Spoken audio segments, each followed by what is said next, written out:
going on YouTube? It's your boy SJC. You're live on icebrew.live. Scuff Jim Carrey on YouTube.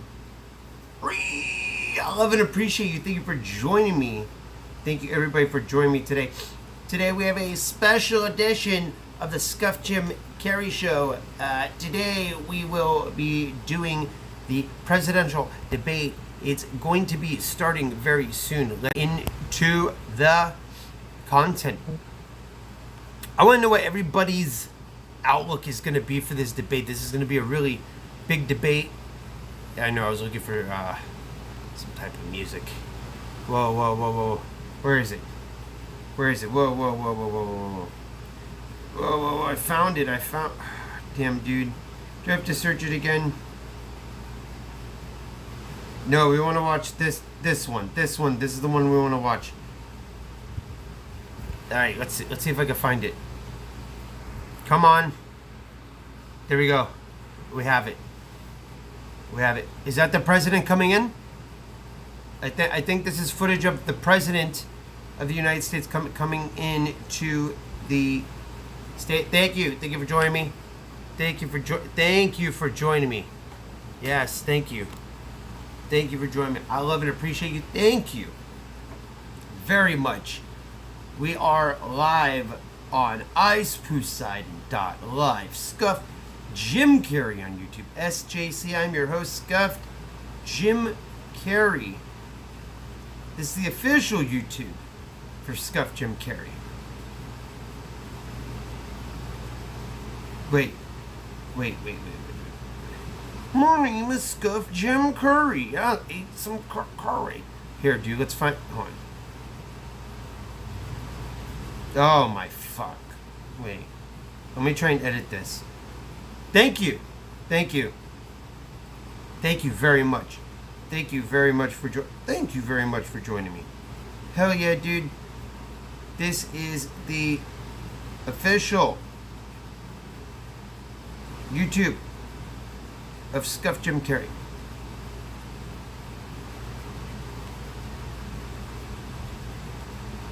Dude, how do I...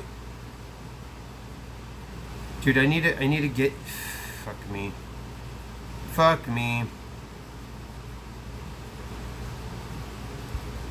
Hold on, I think I gotta go into Google. Yeah, dude. Gotta go in... What's... Most watch event in history. Yes! I can see that happening. Bill Cosby's there. Hey, old Bill Cosby. Good to see you. Mr. Cosby. Mr. Cosby decided to join us tonight. Thank you, Mr. Cosby. Dude, Bill Cosby's here. A rare event. Big rare event. It's one of Don's friends. The Don? The Donnie. Baby. It's good to see ya.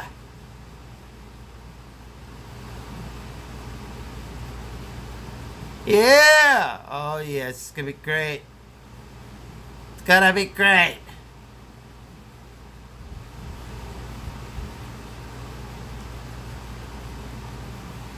This is where we're gonna learn much of the future.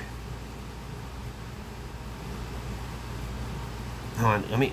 Damn, bro, I gotta go to the next page. Oh, snap, Mia Khalifa. How did she get in there?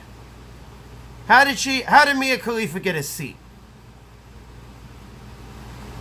Listen here, Carnage. Listen here. I love Trump. I love Trump.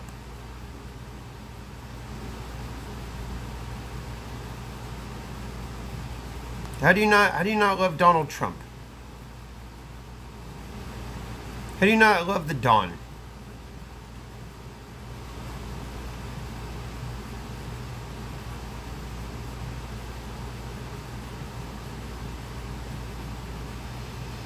You gotta love the president.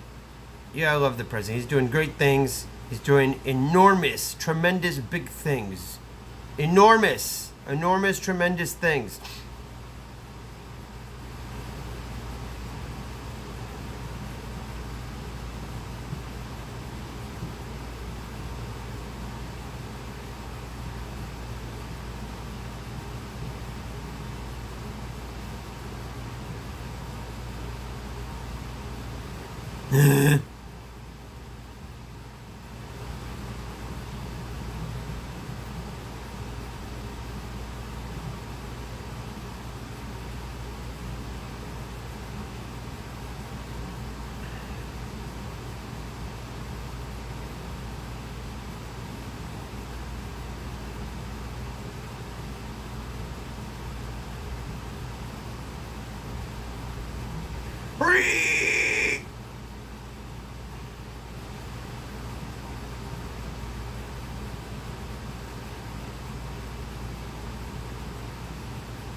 Nice.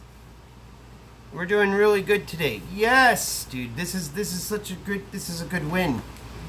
This is going to be a great win for America. Great win for America. Let's see what the chat has to say.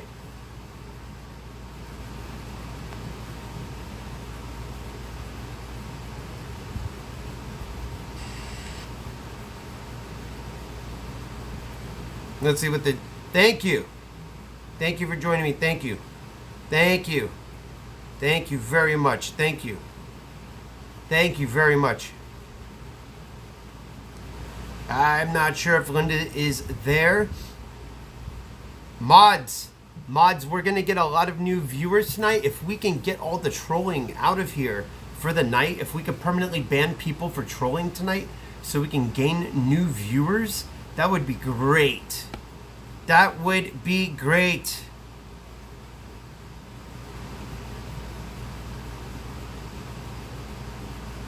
If we can ban every single troll. Carries, I want them permanently banned tonight because we have, this is big for Trump. This is big for Trump, Carries. I do not want this ruined. I do not want this ruined. If this is ruined tonight, I'm going to be very upset.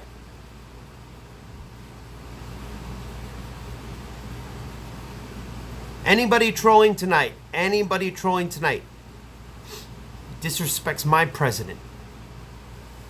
Woo! Big event.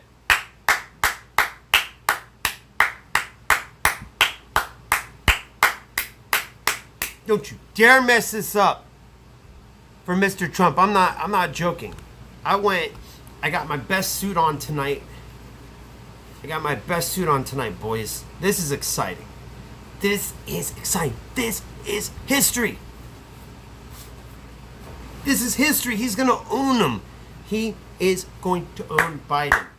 Oh my God. Let's make sure I get it. All right, how's that lighting? Is that lighting good? I want my fellow conservatives to see me. I want my fellow conservatives to see me very well. Can they? Is that good or is that too bright? I want them to see me very well. Sleepy Joe hasn't got it in him. Yes. Woo! Let's go.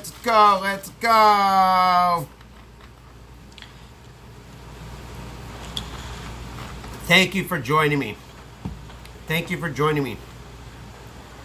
My name is Janet Brown. I'm Executive Director of the Commission on Presidential Debates, and I'd like to welcome you to the first presidential debate of 2020. The first one. There are a lot of people who have made extraordinary contributions to making this evening possible.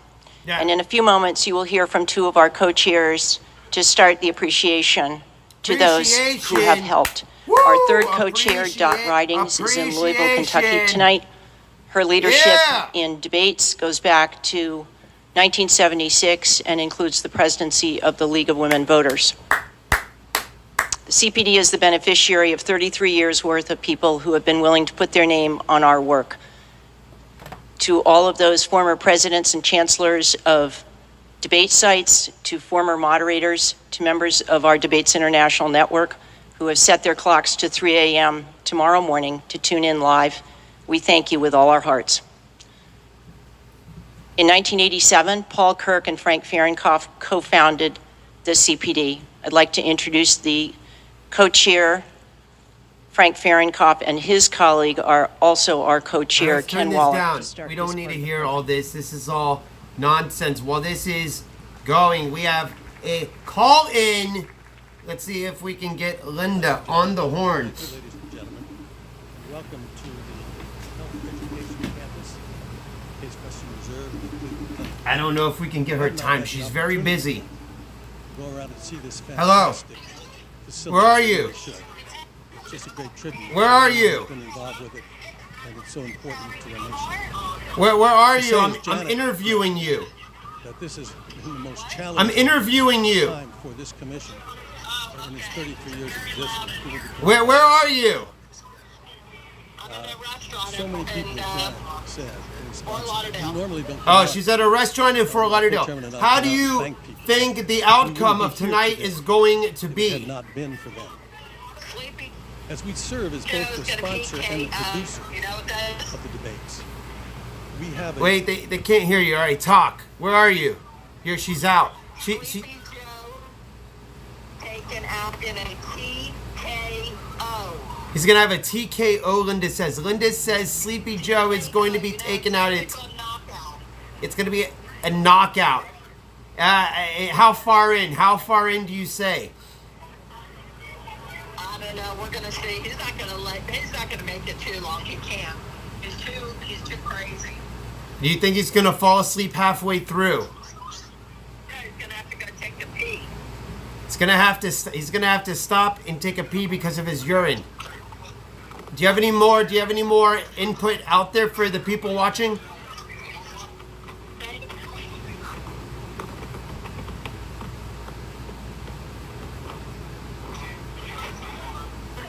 Talk to the people watching. Do you have any messages? We have to get back to the debate.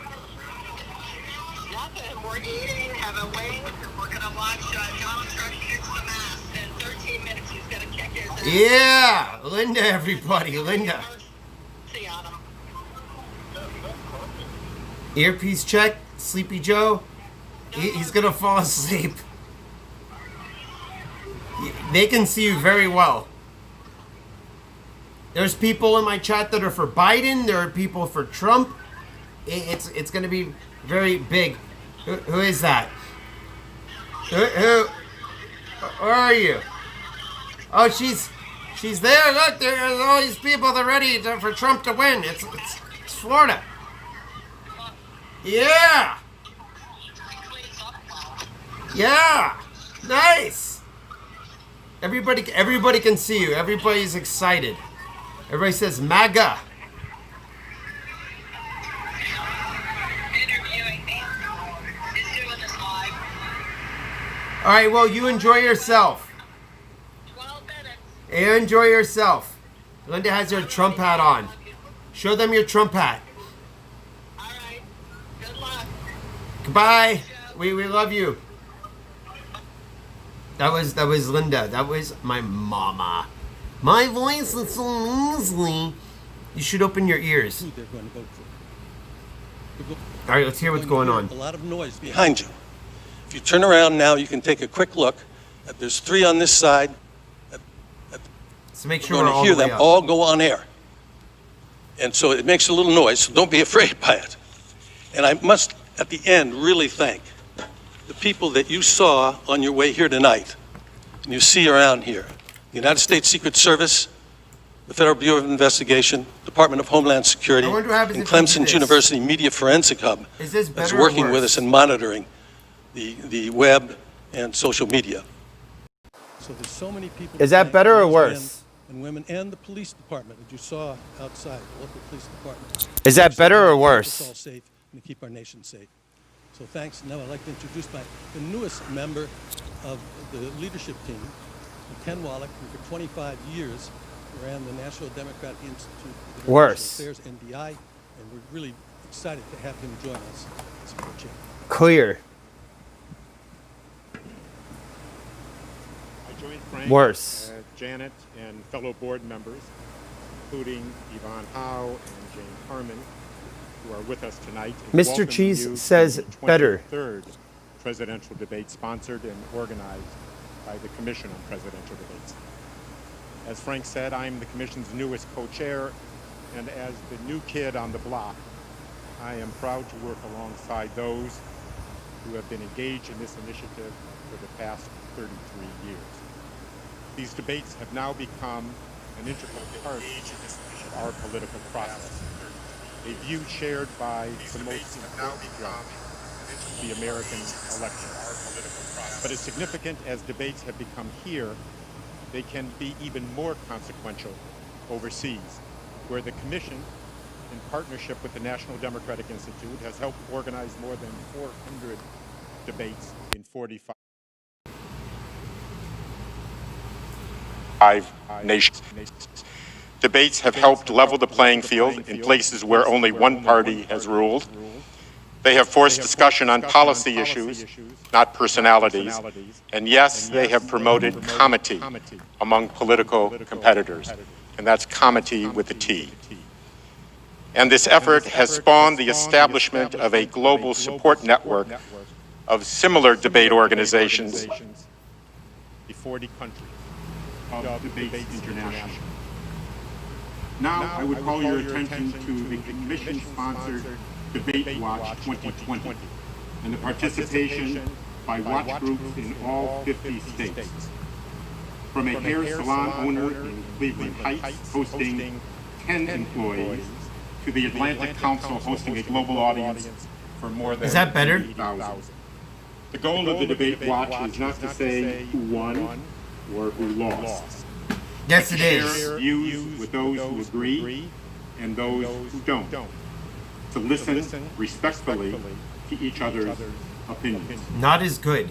We are pleased that the Commission's longest-standing supporters, Judy and Peter Kovler, are in the audience tonight. For 32 years, the Judy and Peter Blum Kovler Foundation has given its trust to the nonpartisan mission of the Commission.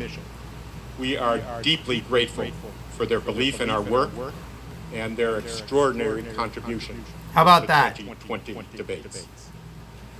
It is now my distinct honor to introduce Dr. Tom Mihaljevic, President of the Cleveland Clinic, and Barbara Snyder, President of Case Western Reserve University. Thank you very much.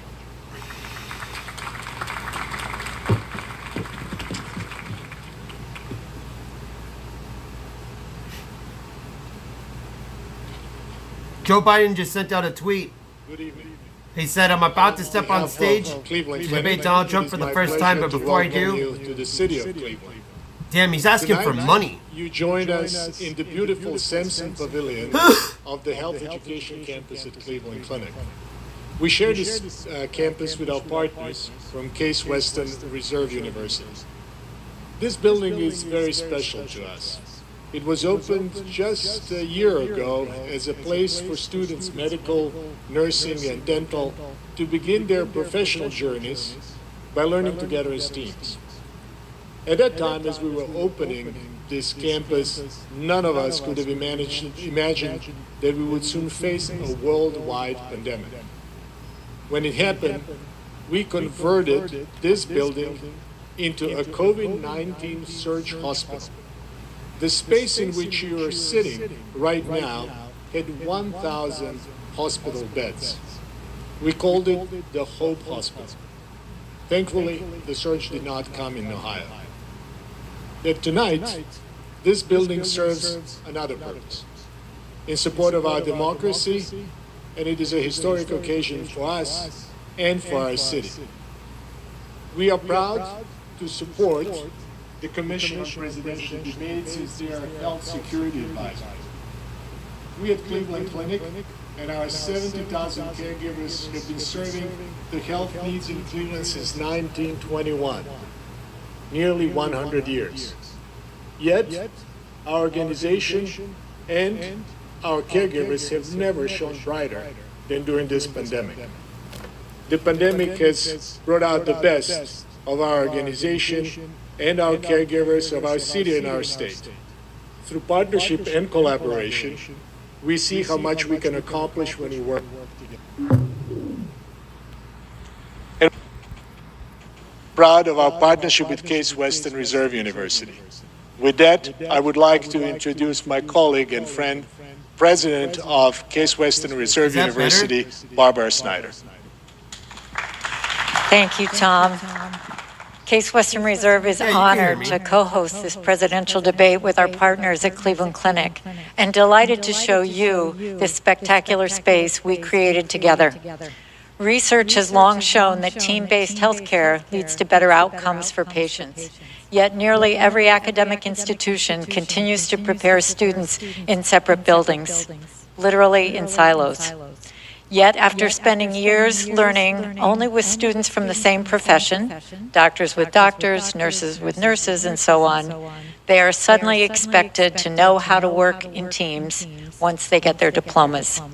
We knew there had to be a better way, and together we built it. When not filled with a stage and seats, this atrium gives hundreds of students a huge open space to study, talk, and simply be together. The entire building provides multiple spaces for them to come together, supported by an academic model that emphasizes opportunities to learn with and from one another. Add state-of-the-art technology, and we know our graduates will be uniquely prepared to excel in team-based care and ultimately to lead it. I don't know why there's an echo. Along the way, Cleveland Clinic and Case Western Reserve also learned from one another. Bro, I don't know why there's a fucking echo. I don't know anything about Among it. the most valuable to achieve alone. Thank you, Tom, for being such a wonderful colleague and friend. Thank you to the Commission for giving both of our organizations the opportunity to be part of this historic event. It is a true privilege to contribute to our nation's democratic process. And thank you all for watching.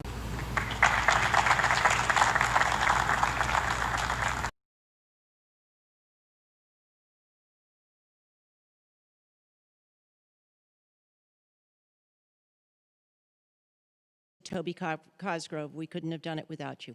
Thank you.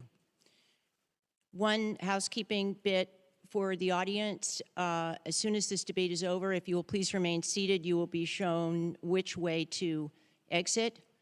And please stay where you are until that happens. I would like to now introduce Chris Wallace, the moderator of this evening's debate.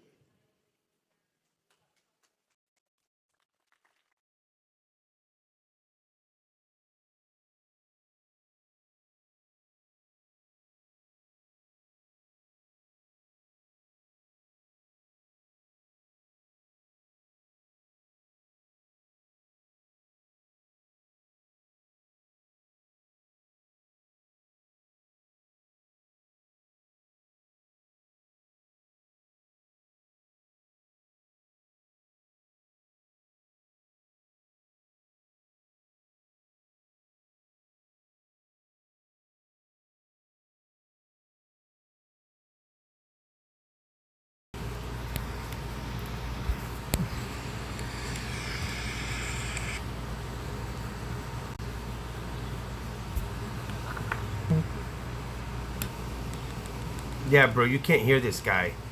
It's not I'm muted, it's he's muted.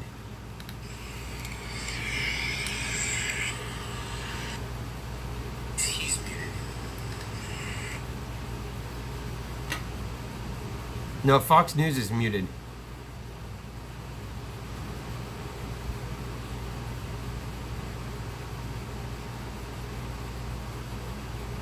Sound cut off for all stream? Interesting.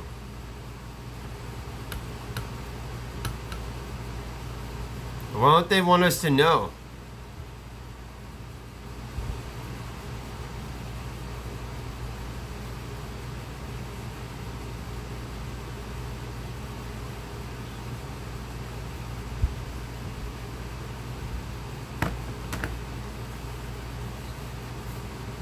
All those people are electoral voters.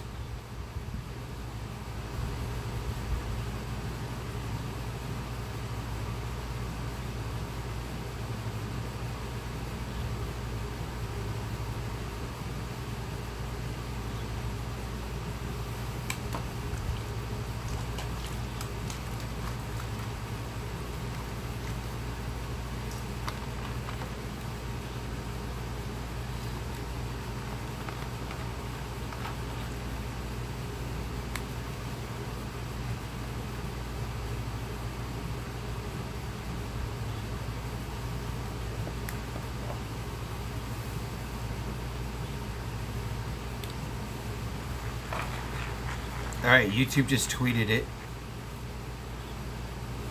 Why is it still muted if it's tweeted? What's going on?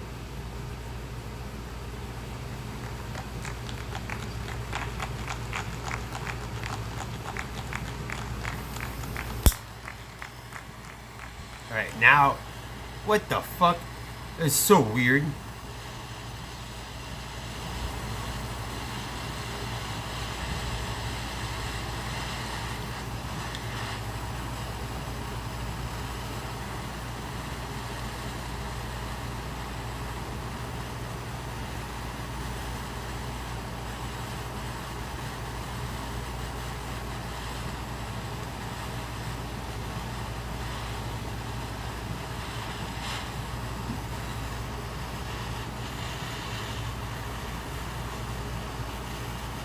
What the hell's going on?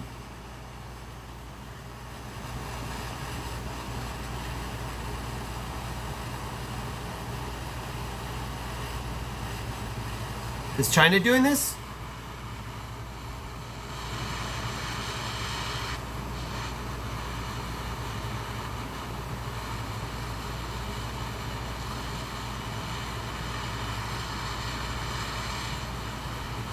It's 6:01.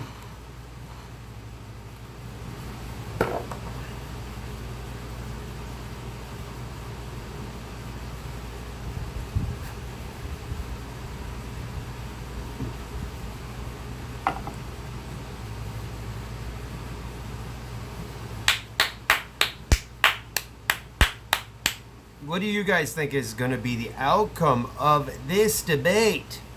What does everybody say?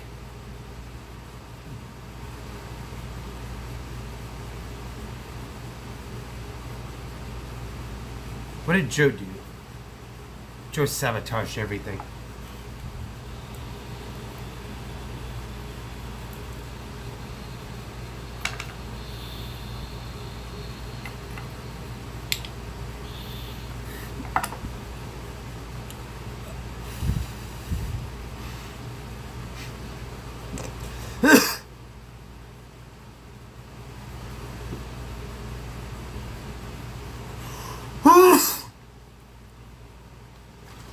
Ralph Nader. Ralph Nader would have won.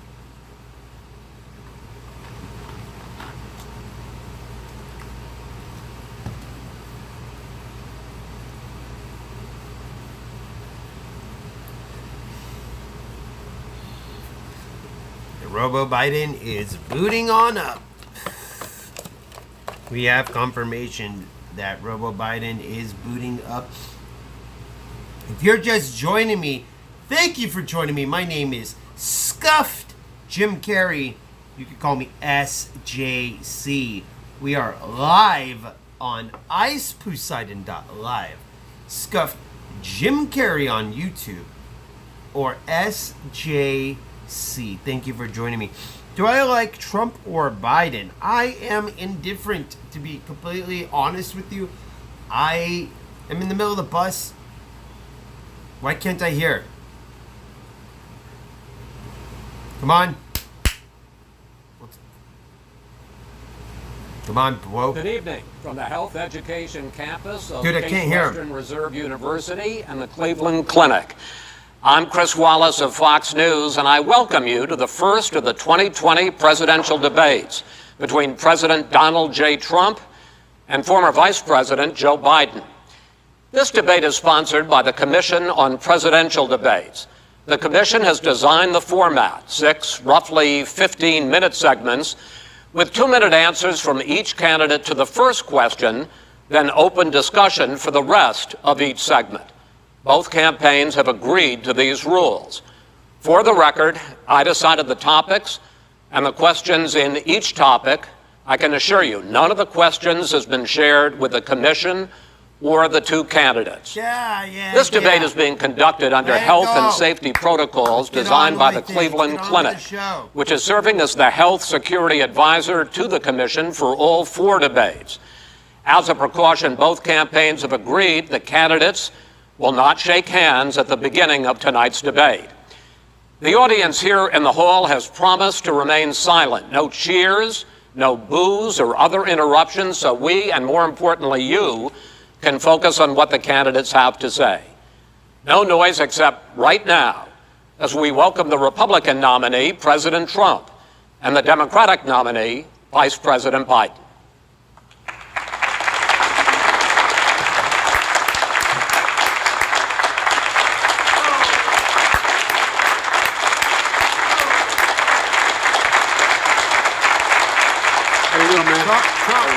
Trump.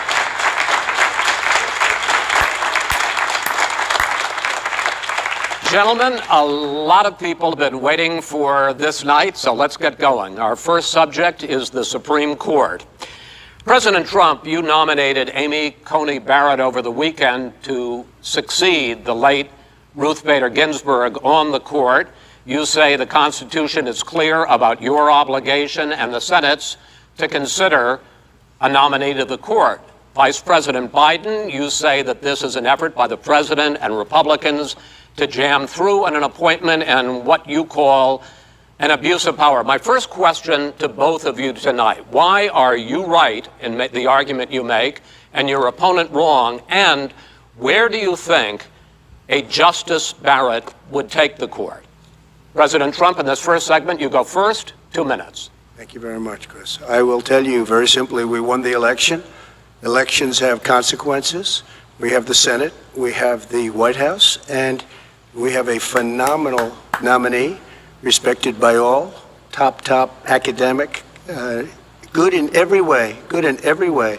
In fact, some of her biggest endorsers are very liberal people from Notre Dame and other places. So I think she's going to be fantastic. We have plenty of time. Even if we did it after the election itself. I have a lot of time after the election, as you know. So I think that she will be outstanding. She's going to be as good as anybody that has served on that court. We really feel that. We have a professor at Notre Dame, highly respected by all, said she's the single greatest student he's ever had. He's been a professor for a long time at a great school. And we won the election, and therefore we have the right to choose her. And very few people knowingly would say otherwise. And by the way, the Democrats, they wouldn't even think about not doing it. If they had, the only difference is they'd try and do it faster. There's no way they would give it up. They had Merrick Garland, but the problem is they didn't have the election, so they were stopped. And probably that would happen in reverse also. Definitely would happen in reverse. So we won the election, and we have the right to do it, Chris. President Trump, thank you. Same question to you, Vice President Biden. You have 2 minutes. Nice. First of all, Nice. thank you for doing this and looking forward to this, Mr. President. Thank you, Joe. The American people have a right to have a say in who the Supreme Court nominee is. And that say occurs when they vote for a United States senators and when they vote for the President of the United States. They're not going to get that chance now because we're in the middle of an election already. The election has already started. Tens of thousands of people have already voted. And so the thing that should happen is we should wait. We should wait and see what the outcome of this election is. Because that's the only way the American people get to express their view is by who they elect as president and who they elect as vice president. Now, what's at stake here is the president's made it clear he wants to get rid of the Affordable Care Act. He's been running on that, he ran on that, and he's been governing on that. He's in the Supreme Court right now trying to get rid of the Affordable Care Act, which will strip 20 million people from having insurance, health insurance now, if it goes into court. And the justice, and I have nothing, I'm not opposed to the justice, she seems like a very fine person. But she's written before she went on the bench, which is her right, that she thinks that the Affordable Care Act is not constitutional. Every time Biden the other thing that's on the court, and if it's struck down, what happens? Women's rights are fundamentally changed. Once again, a woman could be pay more money because she has a pre-existing condition of pregnancy. They're able to charge a woman more for the same exact procedure a man gets. And that ended when we, in fact, passed the Affordable Care Act. And there's 100 million people who have pre-existing conditions, and they'll be taken away as well. Those pre-existing conditions, the insurance companies are going to love this. And so it's just not appropriate to do this before this election. If he wins the election and the Senate is Democrat or Republican, then he goes forward. If not, we should wait until February. All right. There aren't 100 million people with pre-existing conditions. As far as the say is concerned, the people already had their say. Okay, Justice Ginsburg said very powerfully, very strongly, at some point, 10 years ago or so, she said a president and the Senate is elected for a period of time, but a president's elected for 4 years. We're not elected for 3 years. I'm not elected for 3 years. So we have the Senate, we have a president. He's elected to the next during election. that period of time, we have an opening. I'm not elected for 3 years. I'm elected for 4 years. And the 100 million people, Joe, the 100 million people is totally wrong. I don't know where you got that number. The bigger problem that you have is that you're going to extinguish 180 million people with their private health care that they're very That's happy simply with. not true. Well, you're certainly going to socialist. You're going to socialist medicine. We're now into, gentlemen, we're now into open discussion. Open discussion. Open discussion. Yes, I agree. Go ahead, Vice President. Number one, he knows that what I proposed. What I proposed is that we expand Obamacare and we increase it. We do not wipe any, and one of the big debates we had with 23 of my colleagues trying to win the nomination that I won, were saying that Biden wanted to allow people to have private insurance still. They can. They do. They will under my proposal. It's not what you've said, But and it's not what that your party is- has said. that is simply Your party a lie. doesn't say it. Your party That is wants to simple. go socialist My medicine party is and me. socialist Right healthcare. now, I am and the they're going to Democratic dominate Party. you, Joe. You know that. I am the Democratic Party right now. The platform of the Not according Democratic to Party Harris. is what I, in fact, approved of. What I approved of. Now, here's the deal. The deal is that it's going to wipe out pre-existing. And by the way, the 200,000 people that have died on his watch, how many of those have survived? Well, there's 7 million people that contracted COVID. What does it mean for them going forward if you strike down the Affordable Care Act? And Joe, you've had pre-existing 308,000 military people dying because you couldn't provide them proper health care in the military. So don't tell me I'm about happy this. to talk about And this. if you were here, Look, it here's wouldn't be the deal. 200, it would be 2 million people because you were very late on the draw. You Late didn't on want the me to draw. ban China, which was heavily infected. You didn't want me to ban All right, gentlemen, Europe, which no, was heavily Mr. President, infected. You would have Mr. been much President, later, Joe. Mr. President, much later. Mr. You're President, talking about 2 million people. You're not gonna be able to President, as shut the him up. moderator, we are going to talk about COVID in the next segment, but go ahead. Let me finish. The point is that the president also is opposed to Roe v. Wade. That's on the ballot as well in the court. And so that's also at stake right now. And so the election is already You don't know it's on the begun. ballot. Why is it on the ballot? Because Why is you it on the said ballot? It's not you're- on the ballot. It's on the ballot in the I court. don't think so. In the court. Well, There's nothing happening there. Donald, would you And you just don't be quiet know for a her view on Roe v. Wade. You I don't don't know know. her view. Well, all right, let's talk. We got a lot to unpack here, gentlemen. We got a lot of time. So, on health care, and then we'll come back to Roe v. Wade. All right. Mr. President, the Supreme Court will hear a case a week after the election in which the Trump administration, along with 18 state attorneys general, are seeking to overturn That's right. Obamacare, to end Obamacare. You have spent the last... Because they want to give good health care. If I may ask my question, sir. good health care. Over the last 4 years, you have promised to repeal and replace Obamacare, but you have never in these 4 years come up with a plan, a comprehensive plan Yes, to I have. replace Obamacare. Of course I have.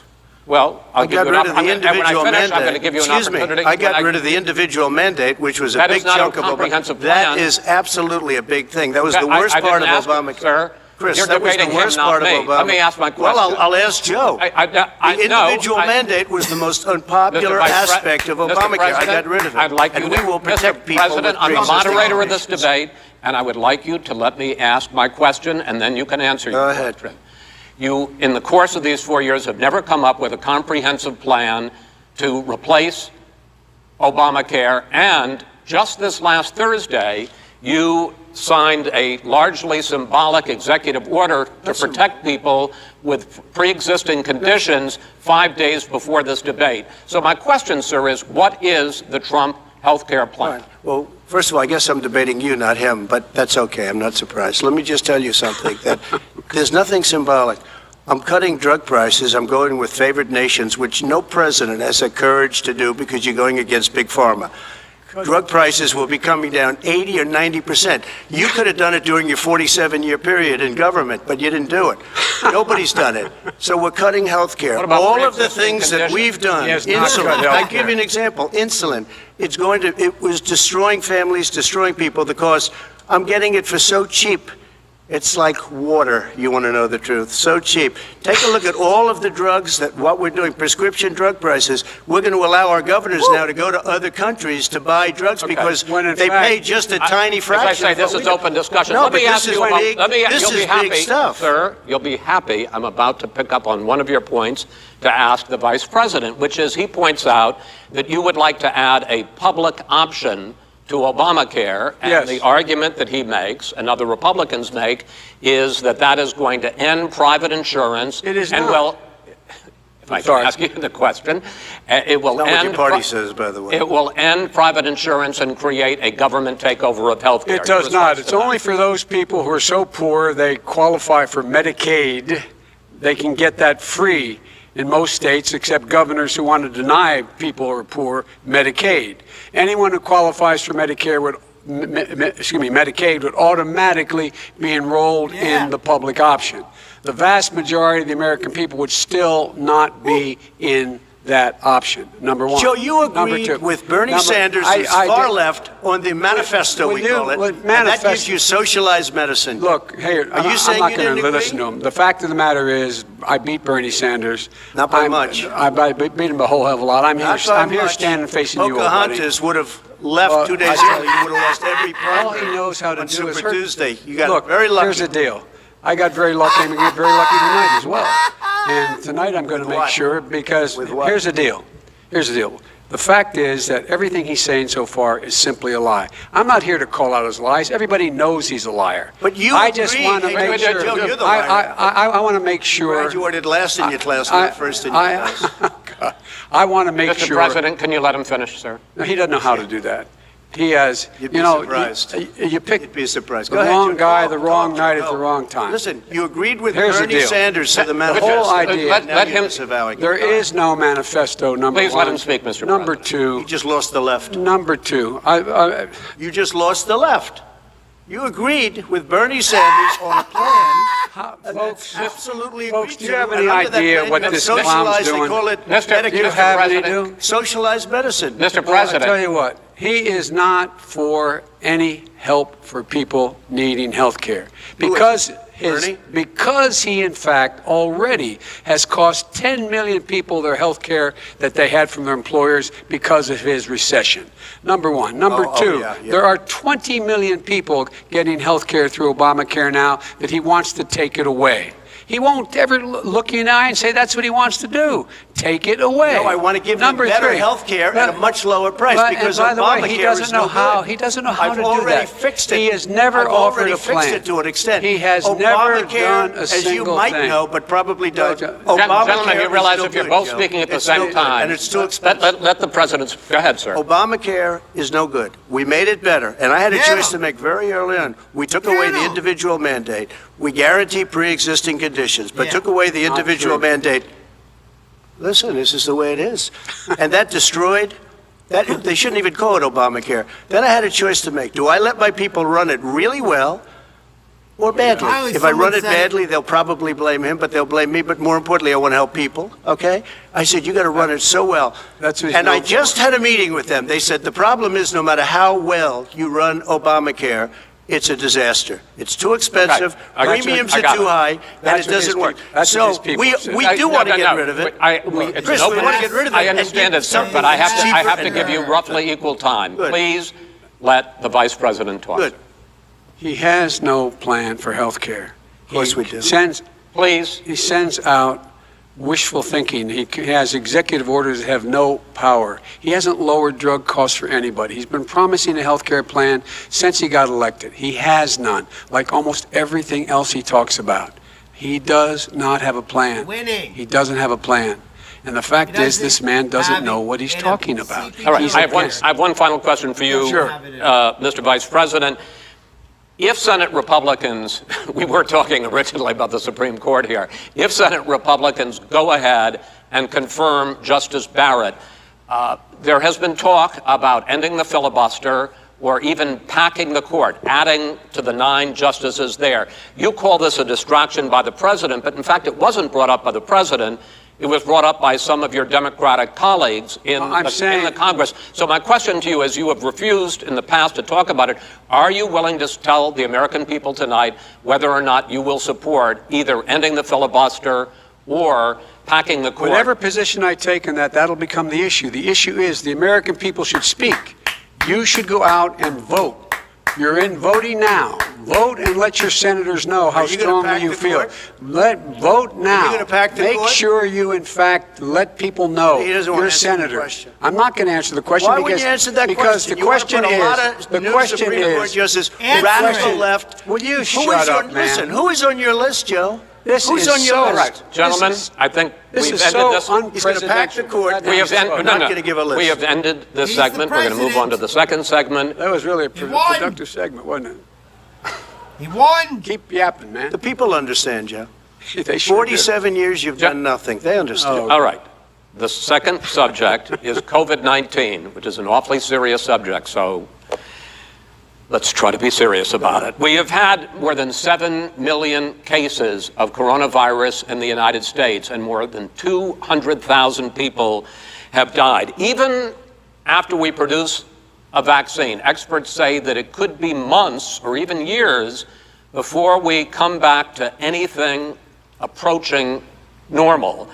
My question for both of you is, based on what you have said and done so far and what you have said you would do starting in 2021, why should the American people trust you more than your opponent to deal with this public health crisis going forward? In this case, the question goes to you first, sir. 2 minutes uninterrupted.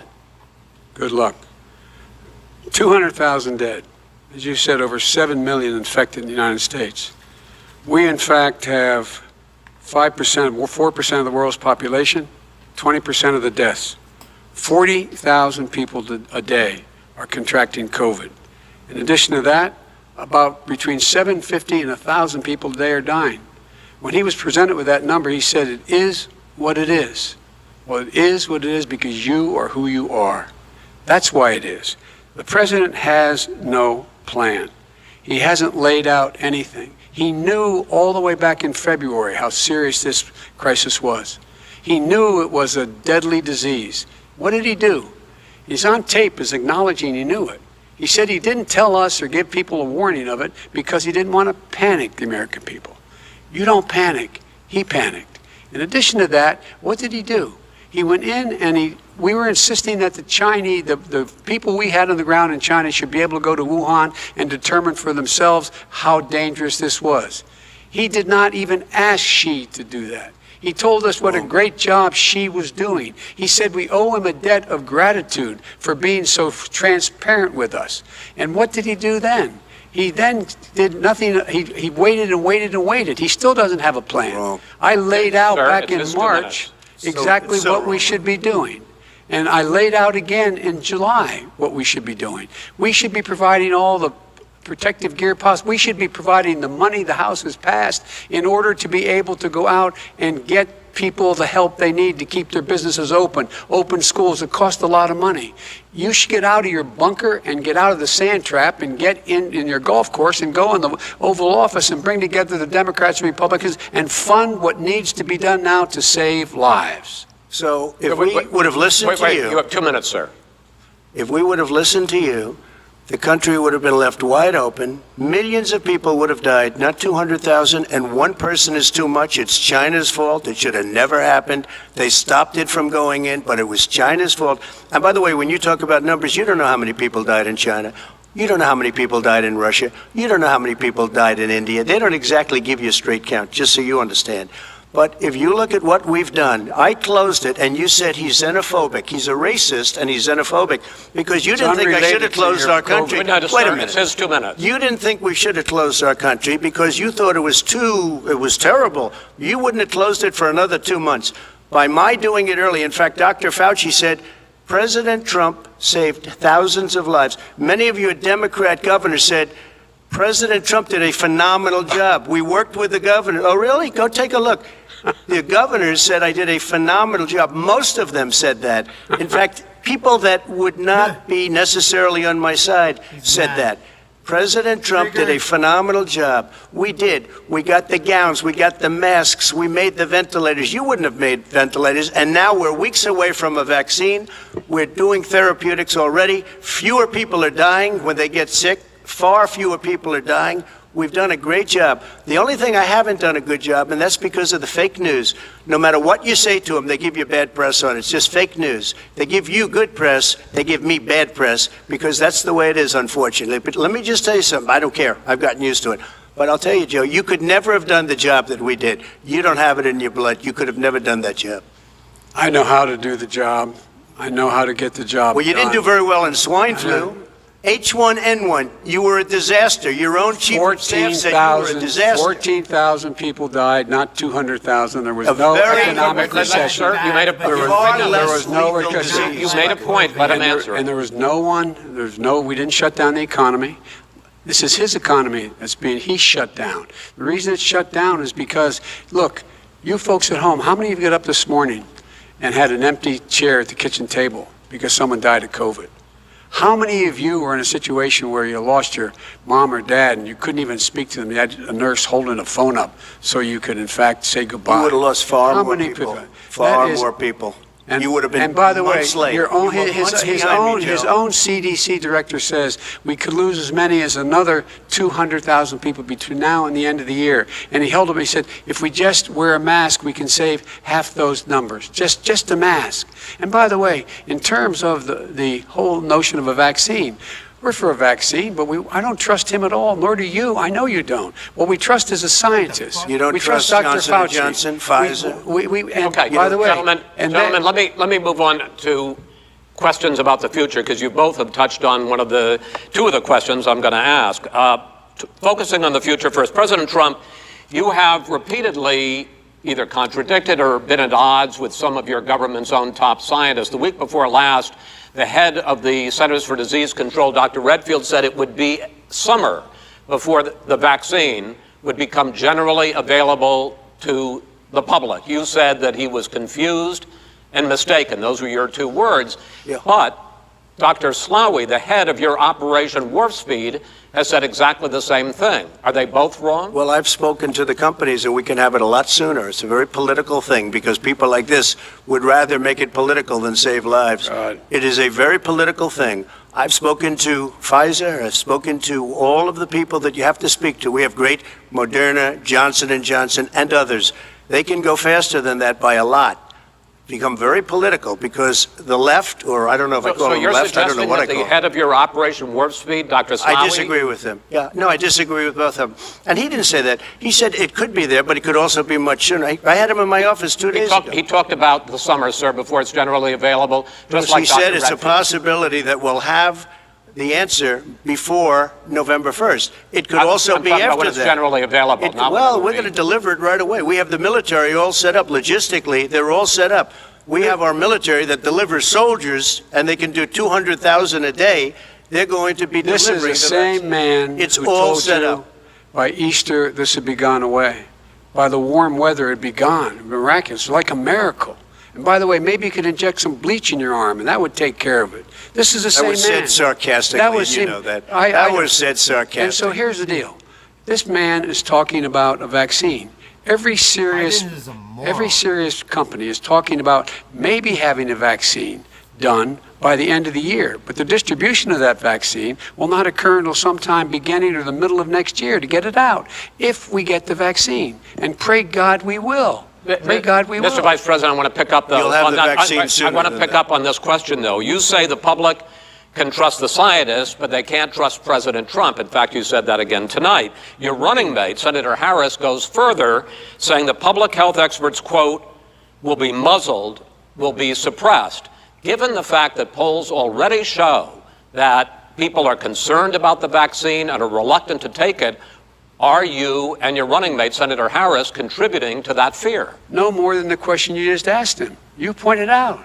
He puts pressure and disagrees with his own scientists. But you're saying Everybody you can't, knows. or Senator And, Harris is saying no, you can't trust the scientists. No, you can't trust the scientists. She didn't say that. You can't trust She said the public health experts, quote, will be muzzled, will be suppressed. Well, that's what he's going to try to do, but there's millions of scientists, there's thousands of scientists out there, like here at this great hospital, that don't work for him. Their job doesn't depend on him.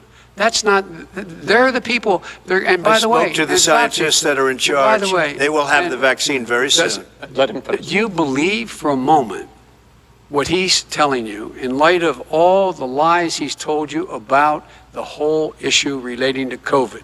He still hasn't even acknowledged that he knew this was happening, knew how dangerous it was going to be back in February, and he didn't even tell you. He's on record as saying it. He panicked or he just looked at the stock market, one of the two, because guess what? A lot of people died, and a lot more are going to die unless he gets a lot smarter, a lot quicker. So, Mr. President? Did you use the word smart? So you said you went to Delaware State, but you forgot the name of your college. You didn't go to Delaware State. You graduated either the lowest or almost the lowest in your class. Don't ever use the word smart with me. Don't ever use that word. Oh, give me a break. Because you know what? There's nothing smart about you, Joe. 47 years, you've done nothing. Let's have this debate. And if you would have had, let me just tell you something, Joe. No, if you would have had the charge of what I was put through, I had to close the greatest economy in the history of our country. And by the way, now it's being built again. See, and it's We're going to going get up to the fast. economy in the next segment, sir. Okay. It's going up fast. Okay. Look forward to talking. When it comes to how the virus has been handled so far, the two of you have taken very different approaches, and this is going to affect how the virus is handled going forward by whichever of you ends up becoming the next president. I want to quickly go through several of those. Reopenings. Vice President Biden, you have been much more reluctant than President Trump about reopening the economy and schools. Why, sir? Because he doesn't have a plan. If I were running, I know what the plan is. You've got to provide these businesses the ability to have the money to be able to reopen with the PPE as well as with the sanitation they need. You have to provide Tell that them to Nancy plastic. Pelosi. Well, he's just shush for a minute. Tell it to Nancy Pelosi. And Schumer, by the Brian way, Chuck. Nancy Pelosi and Schumer, they have a plan. He won't even meet with them. The Republicans won't meet with the Senate. And he sits on his golf course. And, well, I mean, literally, think about it. You probably play more than I do, Joe. What about this question of reopenings and the fact... Well, he wants to shut down this country. And I want to keep it open. And we did a great thing by shutting it down. Wait a minute, Joe. Let me shut you down for a second, Joe, just for 1 second. He wants to shut down the country. We just went through it. We had to because we didn't know anything about the disease. Now we found that elderly people with heart problems and diabetes and different problems are very, very vulnerable. We learned a lot. Young children aren't. Even younger people aren't. We've learned a lot. But he wants to shut it down. More people will be hurt by continuing. If you look at Pennsylvania, if you look at certain states that have been shut down, they have Democrat governors all. One of the reasons they're shut down is because they want to keep it shut down until after the election on November 3rd. I want to move on to another subject. I want to move on to another subject. But those states are not doing well that are shut down right now. Respond to that. President Trump, you have begun to increasingly question the effectiveness of masks as a disease preventer. And in fact, recently you have cited the issue of waiters touching their masks and touching plates.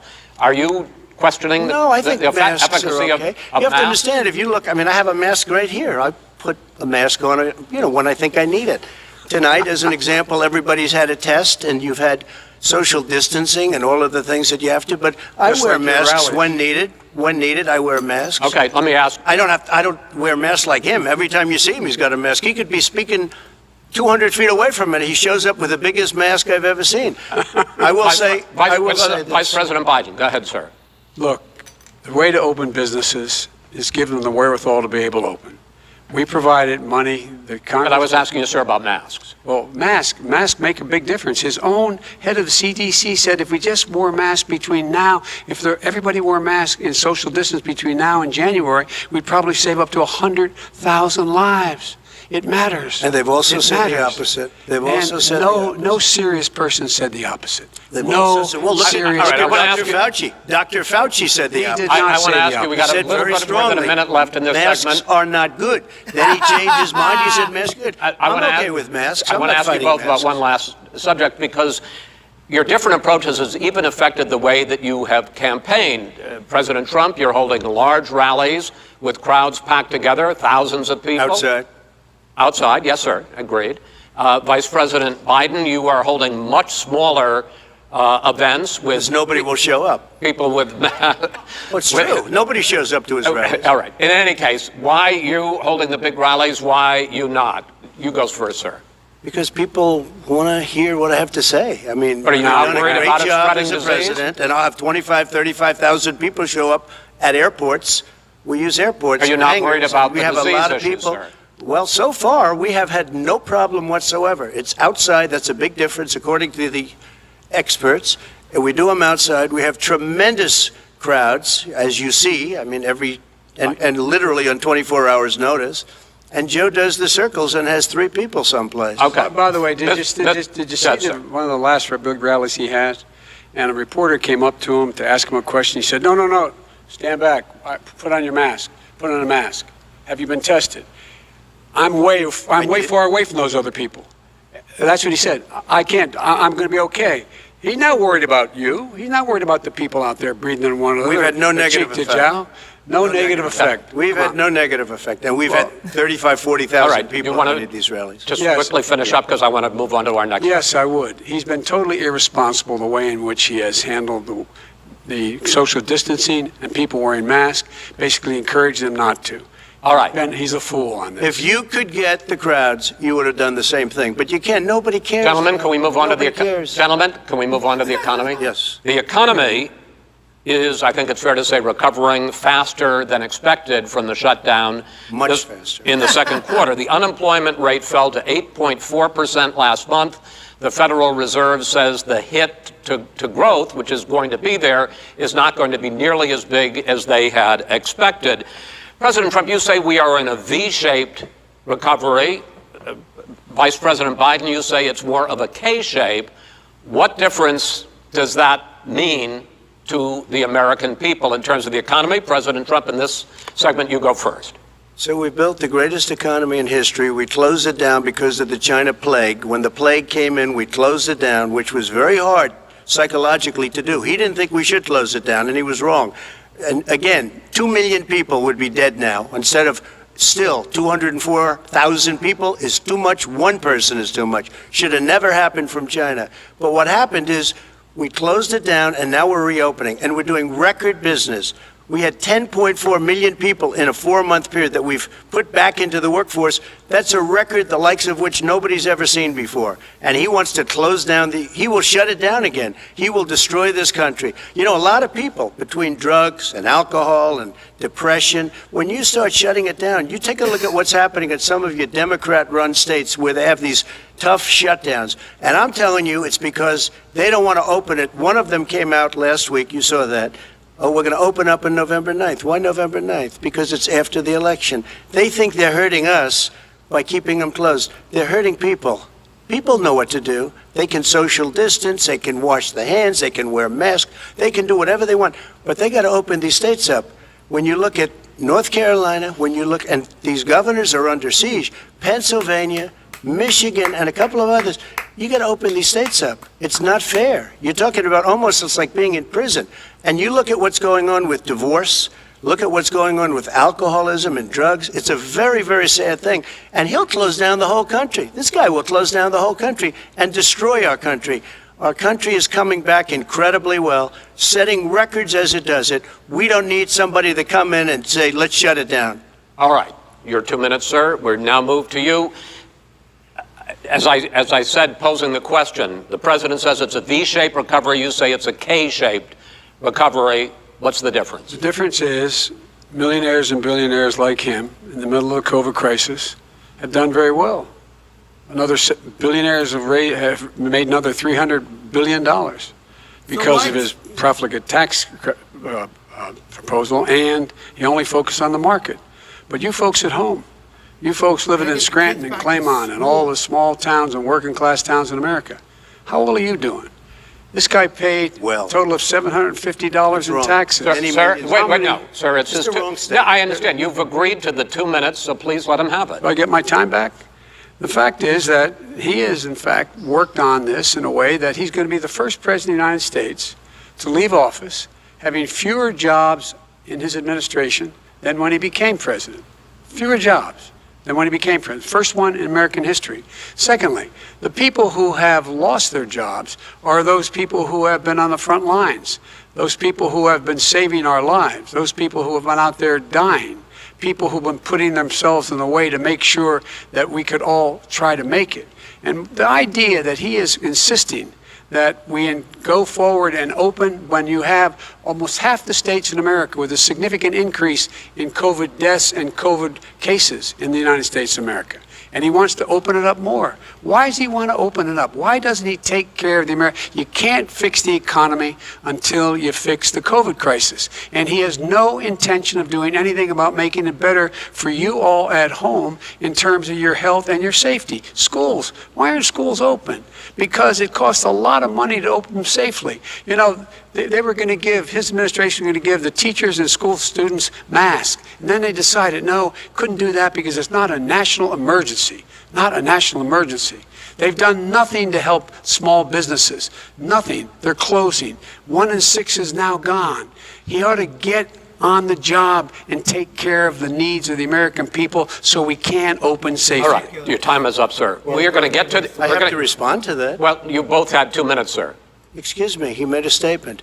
So did you. People want their schools, people want their schools open. They don't want to be shut down. They don't want their state shut down. They want their restaurants. I look at New York. It's so sad what's happening in New York. It's almost like a ghost town. And I'm not sure it can ever recover what they've done in New York. People want their places open. They want to get back to their lives. They'll be careful, but they want their schools open. I'm the one that brought back football. By the way, I brought back Big Ten football. It was me, and I'm very happy to do it. And all right, people of Ohio are very proud of me. And you know how I found out? When gentlemen, we're going to get to your economic plans going forward in a moment. But first, Mr. President, as you well know, there's a new report that in 2016, the year you were elected president, and 2017, your first year as president, that you paid $750 a year in federal income tax each of those years. I know that you pay a lot of other taxes, but I'm asking you the specific question. Is it true that you paid $750 in federal income taxes each of those 2 years? I paid millions of dollars in taxes, millions of dollars of income tax. And let me just tell you, there was a story in one of the papers. I paid $38 million 1 year. I paid $27 million. Show us your tax 1 year. returns. I went. You'll see it as soon as it's finished. You'll see it. You know, if you want to go to the Board of Elections. There's a 118-page or so report that says everything I have, every bank I have, I'm totally under-leveraged because the assets are extremely good, and we have a very, I built a great company. I'm asking you a specific question, which is... Let me tell you. I understand all of that. I understand all of that. No, Mr. President, I'm asking you a question. Will you tell us how much you paid in federal income taxes in 2016 and 2017? Millions of dollars. You paid millions of dollars? Millions of dollars, So yes. not 750? Millions of dollars, and you'll get to see it. And you'll get to see it. But let me just tell you, Chris, let me just tell you something, that it was the tax laws. I don't want to pay tax. Before I came here, I was a private developer. I was a private business people. Like every other private person, unless they're stupid, they go through the laws, and that's what it is. He passed a tax bill that gave us all these privileges for depreciation and for tax credits. We build a building and we get tax credits, like the hotel on Pennsylvania Avenue. You get a massive, which, by the way, was given to me by the Obama administration, if you can believe that. Now, the man got fired right after that happened. But Vice President Biden, you want to respond? Yeah, I do want to respond. Look, the tax code that made him, put him in a position that he pays less tax than a school teacher makes on the money a school teacher makes is because of him he says he's smart because he can take advantage of the tax code. And he does take advantage of the tax code. That's why I'm going to eliminate the Trump tax cuts. And I'm going to eliminate those tax cuts. and make sure that we invest in the people who, in fact, need the help. People out there need help. But why didn't you do it over the last 25 years? Because you weren't president screwing things up. You were a senator. And You're by the way, worst you were a president America has ever had. Hey, Come Joe, on. let me just tell you, Joe, I've done more in 47 months. I've done more than you've done in 47 years, Joe. We've done things that you never even thought of doing, including fixing the broken military that you gave me, including taking care of your vets. Mr. President, we're talking about the economy. I'd like to ask you about your plans going forward, because, Mr. Vice President, your economic plan, if you were to be elected president, focuses a lot on big government, big taxes, big spending. I want to focus first on the taxes. You propose more than $4 trillion over a decade in new taxes on individuals making more than $400,000 a year and on corporations. President Trump says that that kind of an increase in taxes is going to hurt the economy as it's just coming out of a recession. Well, just take a look at what is the analysis done by Wall Street firms. Points out that my economic plan would create 7 million more jobs than his in 4 years, number one. And number two, it would create an additional $1 trillion in economic growth, because it would be about buying American. That we're going to make, this federal government spends $600 billion a year on everything from ships to steel to buildings and the like. And under my proposal, we're going to make sure that every penny of that has to be made by a company. But respectfully, sir, I'm talking about taxes, not spending. By the way, I'm going to eliminate a significant number of the tax. I'm going to make the corporate tax 28%. It shouldn't be 21%. You have 91 companies, in the Fortune 500, who don't pay a single penny in tax, making billions of dollars. Why didn't you do it before when you were vice president with Obama? Because you, in fact, passed that. That was your tax proposal. I got it done, and you know what happened? Yeah, you got it done. Our economy boomed like it's never boomed. The economy is busted. Let me finish. Mr. President, let me pick up on that. You would continue your free market approach, lower taxes, more deregulation, correct? Not lower taxes for American people. Excuse me. But in Obama's, you talk about the economy booming, it turns out that in Obama's final 3 years as president, more jobs were created, 1.5 million more jobs than in the first 3 years of your presidency. They had the slowest recovery economic recovery since 1929. It was the slowest recovery. Also, they took over something that was down here. All you had to do is turn on the lights and you pick up a lot. But they had the slowest economic recovery since 1929. Let me tell you about the stock market. When the stock market goes up, that means jobs. It also means 401ks. If you got in, if you ever became president with your ideas, you want to terminate my taxes, I'll tell you what, you'll lose half of the companies that have poured in here will leave, and plenty of companies that are already here, they'll leave for other places. They will leave, and you will have a depression, the likes of which you've never seen. Look, we inherited the worst recession short of a depression in American history. I was asked to bring it back. We were able to have an economic recovery that created the jobs you're talking about. We handed him a booming economy. He blew it. It wasn't booming. He blew it. It wasn't booming. It was the weakest recovery since 1929. Is it fair to say he blew it when there was record low unemployment before COVID? Yeah, but because what he did, even before COVID, manufacturing went in the hole. Excuse me, Chris. Wait. Number two. Chris. Number three. They said it would take. No, you were number two. No. Chris. They said it would take a miracle to bring back manufacturing. I brought back 700,000 jobs. They brought back nothing. They gave up on manufacturing. Part of my standard fare. I'm the guy that brought back the automobile industry. All right, let him. We brought back. I was asked to bring back Chrysler and General Motors. We brought them back right here in the state of Ohio and Michigan. He blew it. They're gone. He blew it. And in fact, they're going. Ohio had the best year it's ever had last year. Michigan had the best year they've ever had. That is not true. Many car companies came in from Germany, from Japan, went to Michigan, went to Ohio. They're not having. And they didn't come in with you. Mr. Vice President, go ahead. And so you take a look at what he's actually done. He's done very little. His trade deals are the same way. He talks about these great trade deals. You know, he talks about the art of the deal. China's perfected the art of the steal. We have a higher deficit with China now than we did before. We have the highest trade deficit with Mexico. China ate your lunch, down 18%. China ate your lunch, Joe, and no wonder your son goes in and he takes out billions of dollars. Takes out billions of dollars to manage. He makes millions of dollars. And also, while we're at it, why is it, just out of curiosity, the mayor of Moscow's wife gave your son $3.5 million. What did he do to deserve it? What did he do with Marissa to deserve $183,000? You've asked your question, let him answer. None of that is true. Oh, really? He didn't get $3.5 million? Mr. President, Mr. President, please. Totally discredited. Totally discredited. And by the way, well, wait, he didn't get $3.5 million, Joe? Mr. Vice, he got $3.5 million. That is not true. Oh, really? Mr. President, it's an open discussion, please. It's a fact. Well, you have raised an issue. Let the Vice President answer. Discredited. Did Burisma pay him $183,000 a month with no experience in energy? Mr. President, my son did nothing wrong at Burisma. I think he did. Mr. President, let him answer. He doesn't want to let me answer because he knows I have the truth. His position has been totally, thoroughly discredited. By who? And the media? By everybody. Well, by the media, by our allies, by the World Bank,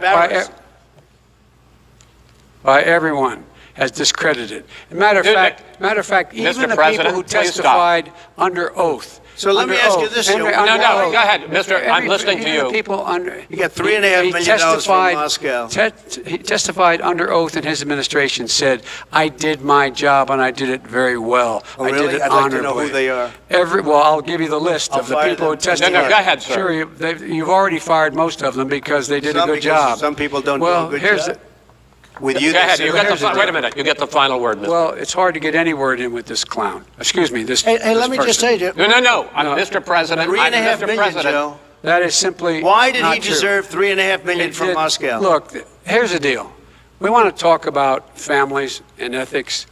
I don't want to do that. I mean, his family we could talk about all night. His family's already... My family lost a fortune by coming down and helping us with government. And that's such a... Right here, Mr. President. Every single one of them lost a fortune. This is not about my family or his family. It's about your family. The American people. He doesn't... That's not true. It doesn't want to talk about what you need. You, the American people. It's about you. That's what we're talking about. All right, that's the end of the segment. We're moving on. He didn't take them. Well, Vice President, no. Can I be honest? It's a very important question. Try to be honest. He stood up. No, the answer to the question is no. Ukraine. No, sir. With $1 billion, if you that is absolutely not true. You're doing it. You're going to have true. Gentlemen.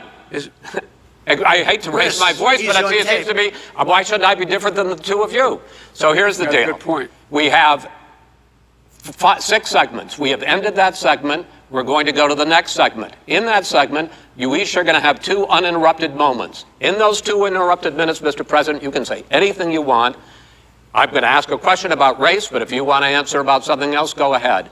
But I think that the country would be better served if we allowed both people to speak with fewer interruptions. I'm appealing to you, sir, to do that. Well, and him too. Well, frankly, you've been doing more interrupting than he has. Well, that's all right, but he does plenty. Well, less than, sir, less than plenty. No, less than you have.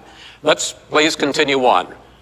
The issue of race. Vice President Biden, you say that President Trump's response to the violence in Charlottesville 3 years ago, when he talked about very fine people on both sides, was what directly led you to launch this run for president. Oh, yeah, sure.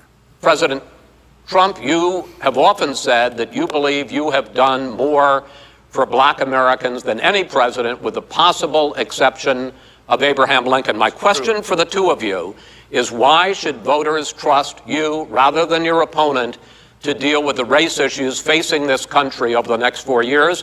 Vice President Biden, you go first. It's about equity and equality. It's about decency. It's about the Constitution. And we have never walked away from trying to require equity for everyone, equality for the whole of America. But we've never accomplished it. But we've never walked away from it like he has done. It is true. The reason I got in the race is when those people, close your eyes, remember what those people looked like coming out of the fields carrying torches, their veins bulging, and just spewing anti-Semitic bile, and accompanied by the Ku Klux Klan. A young woman got killed.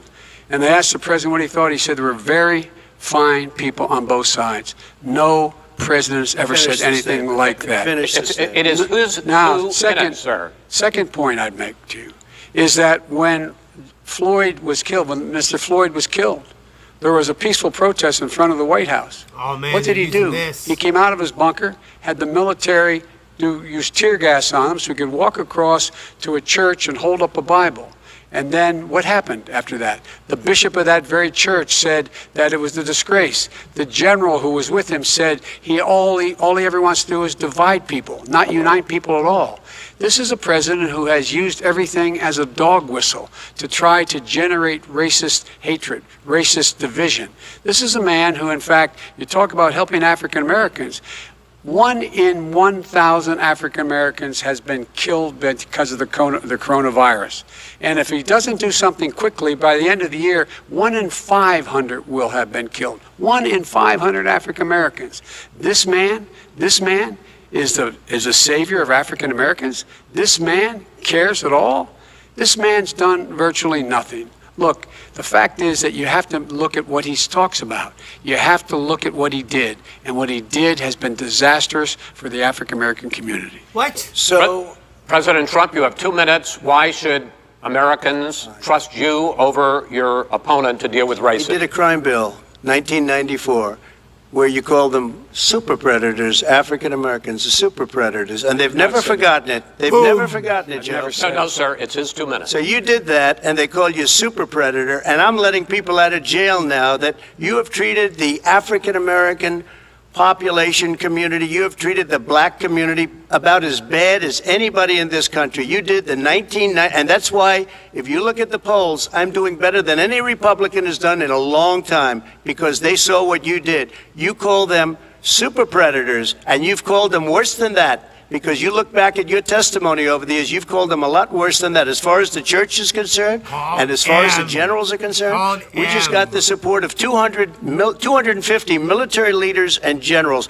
total support. Law enforcement, almost every law enforcement group in the United States. I have Florida, I have Texas, I have Ohio, I have Portland. The sheriff just came out today and he said, I support President Trump. I don't think you have any law enforcement. You can't even say the word law enforcement, because if you say those words, you're going to lose all of your radical left supporters. And why aren't you saying those words, Joe? Why don't you say the words law enforcement? Because you know what? If they called us in Portland, we would put out that fire in a half an hour, but they won't do it because they're run by radical left Democrats. If you look at Chicago, if you look at any place you want to look, Seattle, they heard we were coming in the following day, and they put up their hands, and we got back Seattle. Minneapolis, we got it back, Joe, because we believe in law and order, but you don't. The top 10 cities and just about the top 40 cities are run by Democrats and in many cases radical left, and they've got you wrapped around their finger, Joe, to a point where you don't want to say anything about law and order. And I'll tell you what, the people of this country want and demand law and order, and you're afraid to even say it. All right. I want to return to the question of race.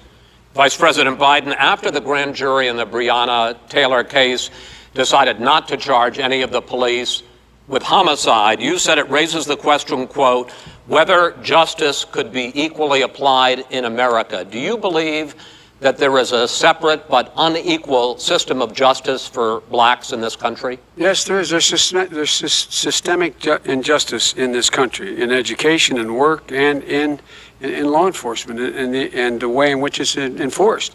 But look, the vast majority of police officers are good, decent, honorable men and women. They risk their lives every day to take care of us. But there are some bad apples. And when they occur, when they find them, they have to be sorted out. They have to be held accountable. They have to be held accountable. And what I'm going to do as President of the United States is call together an entire group of people at the White House, well, everything from the civil rights groups to the police officers to the police chiefs, and we're going to work this out. We're going to work this out so we change the way in which we have more transparency in when these things happen. These cops aren't happy to see what happened to George Floyd. These cops aren't happy to see what happened to Breonna Taylor. Most don't like it. But we have to have a system where people are held accountable. And by the way, violence in response is never appropriate. Never appropriate. Peaceful protest is. Violence is never appropriate. All right. What is peaceful protest? When they run through the middle of the town and burn down your stores and kill people all over the place, that and you is say not peaceful protest? President No, Trump, it's I'm not not, asking. but you say it is. President Trump, I'd like to continue with the Yes, issue go of ahead, race. I please. promise we're going to get to the issue of law and order in a moment. Fine. This month, your administration directed federal agencies to end racial sensitivity training that addresses white privilege or critical race theory. Why did you decide to do that, to end racial sensitivity training? And do you believe that there is systemic racism in this country, sir? I ended it because it's racist. I ended it because a lot of people were complaining that they were asked to do things that were absolutely insane, that it was a radical revolution that was taking place in our military, in our schools, all over the place, and you know it, and so does everybody else. And he would know. What is Oh, it's radical totally about racist. racial sensitivity training, sir? If you were a certain person, you had no status in life. It was sort of a reversal. And if you look at the people, we were paying people hundreds of thousands of dollars to teach very bad ideas and frankly very sick ideas. And really, they were teaching people to hate our country. And I'm not going to do that. I'm not going to allow that to happen. We have to go back to the core values of this country. They were teaching people that our country is a horrible place, it's a racist place, and they were teaching people to hate our country. And I'm not going to allow that to happen. Vice President Biden? Nobody's doing that. He's the racist. You just don't know. Here's the deal. I know a lot more about You this. don't than he know. does. Let him finish. The fact is that there is racial insensitivity. People have to be made aware of what other people feel like, what insults them, what is demeaning to them. It's important that people know they don't want to. Many people don't want to hurt other people's feelings, but it makes a big difference. It makes a gigantic difference in the way a child is able to grow up and have a sense of self-esteem. It's a little bit like how this guy and his friends look down on so many people. They look down their nose on people like Irish Catholics like me and grew up in Scranton. They look down on people who don't have money. They look down on people who are of a different faith. They look down on people who are a different color. In fact, we're all Americans. The only way we're going to bring this country together is bring everybody together. There's nothing we cannot do if we do it together. We can take this on and we can defeat racism in America. President Trump, sir. During the Obama-Biden administration, there was tremendous division. There was hatred. You look at Ferguson, you go to many places. Look at Oakland. Look what happened in Oakland. Look what happened in Baltimore. Look what happened. Frankly, it was more violent than what I'm even seeing now. Oh, my but Lord. the reason This is is that ridiculous. the Democrats that run these Absolutely cities ridiculous. don't want to talk like you about law and order. Violent and you crime, still haven't mentioned. violent Are you in crime. favor of law and order? I'm in favor of law. You follow Are you it, in favor of law and order? Go Yes, I'm ahead, in say favor. it. You asked a Everybody's in favor question, of let him finish. Law and order. loses Law left. and order. Let him answer. Law and order with justice, where people get treated fairly. And the fact of the matter is, violent crime went down 17%, 15% in our administration. All right. It's gone up on his watch. Went down much more in ours. All right, we're now. is President of Mr. the President, United you're going States to. of America. We Mr. were President, breaking every you're- record in the Mr. book. President, you're going to be very happy because And we're now going to places- talk about law and order. Places we had trouble were Democratic-run cities. That's and exactly those my question. Democratic- There has been a dramatic increase in homicides in America this summer particularly, and you often blame that on Democratic mayors and Democratic governors, but in fact there have been equivalent spikes in Republican-led cities like Tulsa and Fort Worth. So the question is this really a party issue? I think it's a party issue. You can bring in a couple of examples, but if you look at Chicago, what's going on in Chicago, where 53 people were shot and 8 died, shot. If you look at New York, where it's going up like nobody's ever seen anything, the numbers are going up 100, 150, 200%.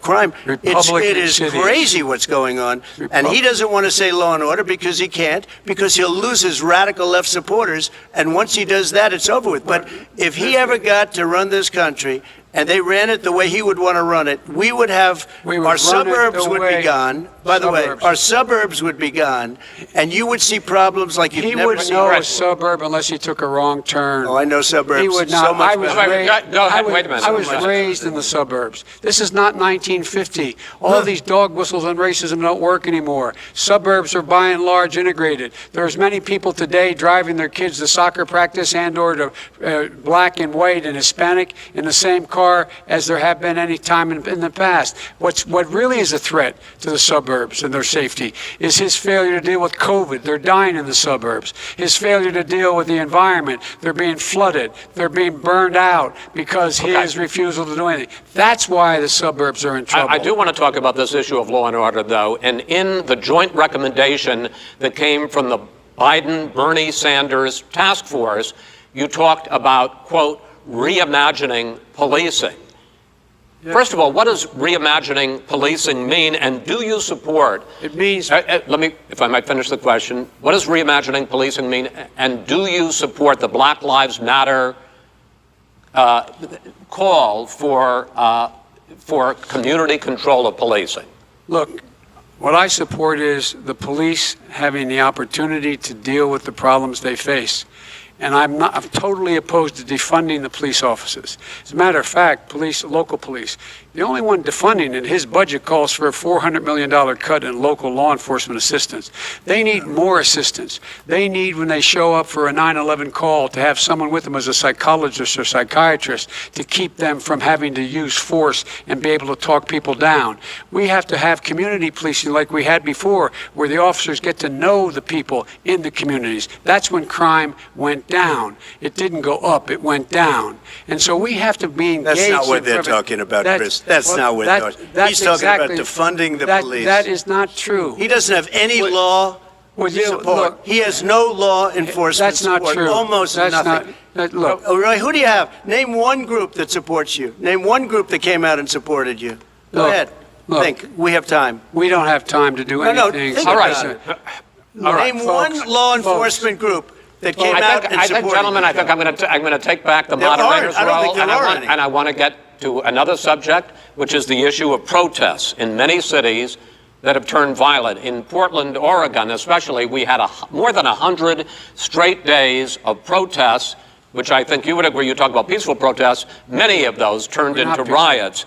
Mr. Vice President, you say that people who commit crimes should be held accountable. The question I have, though, is, as the Democratic nominee, and earlier tonight you said that you are the Democratic Party right now, have you ever called the Democratic mayor of Portland or the Democratic governor of Oregon and said, hey, you got to stop this, bring in the National Guard, do whatever it takes, but you stop the days and months of violence in Portland?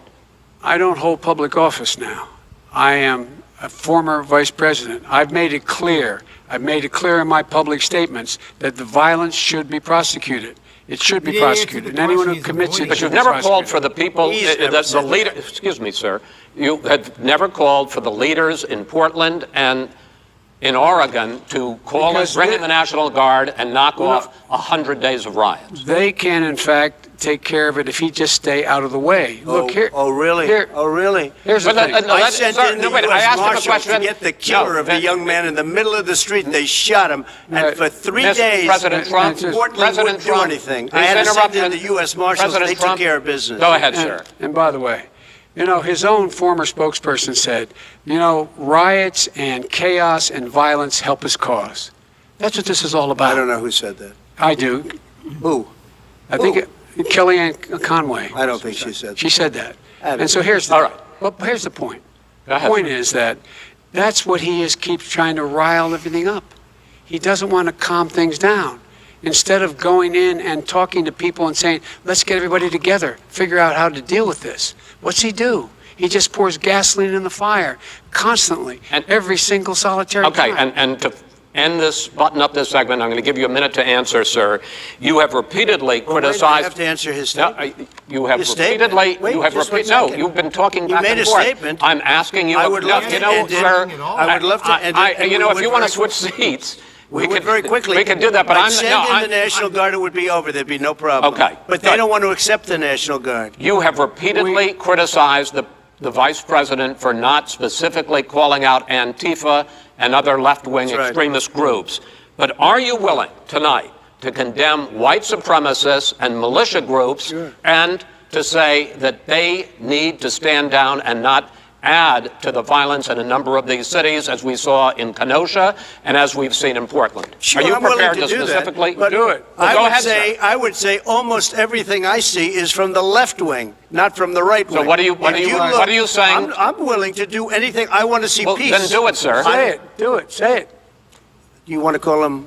What do you want to call him? Give me a name. Give me a White name. Go ahead. supremacists Who and would white you like me to condemn? white supremacists and right Proud militia. Boys, stand back and stand by. But I'll tell you what.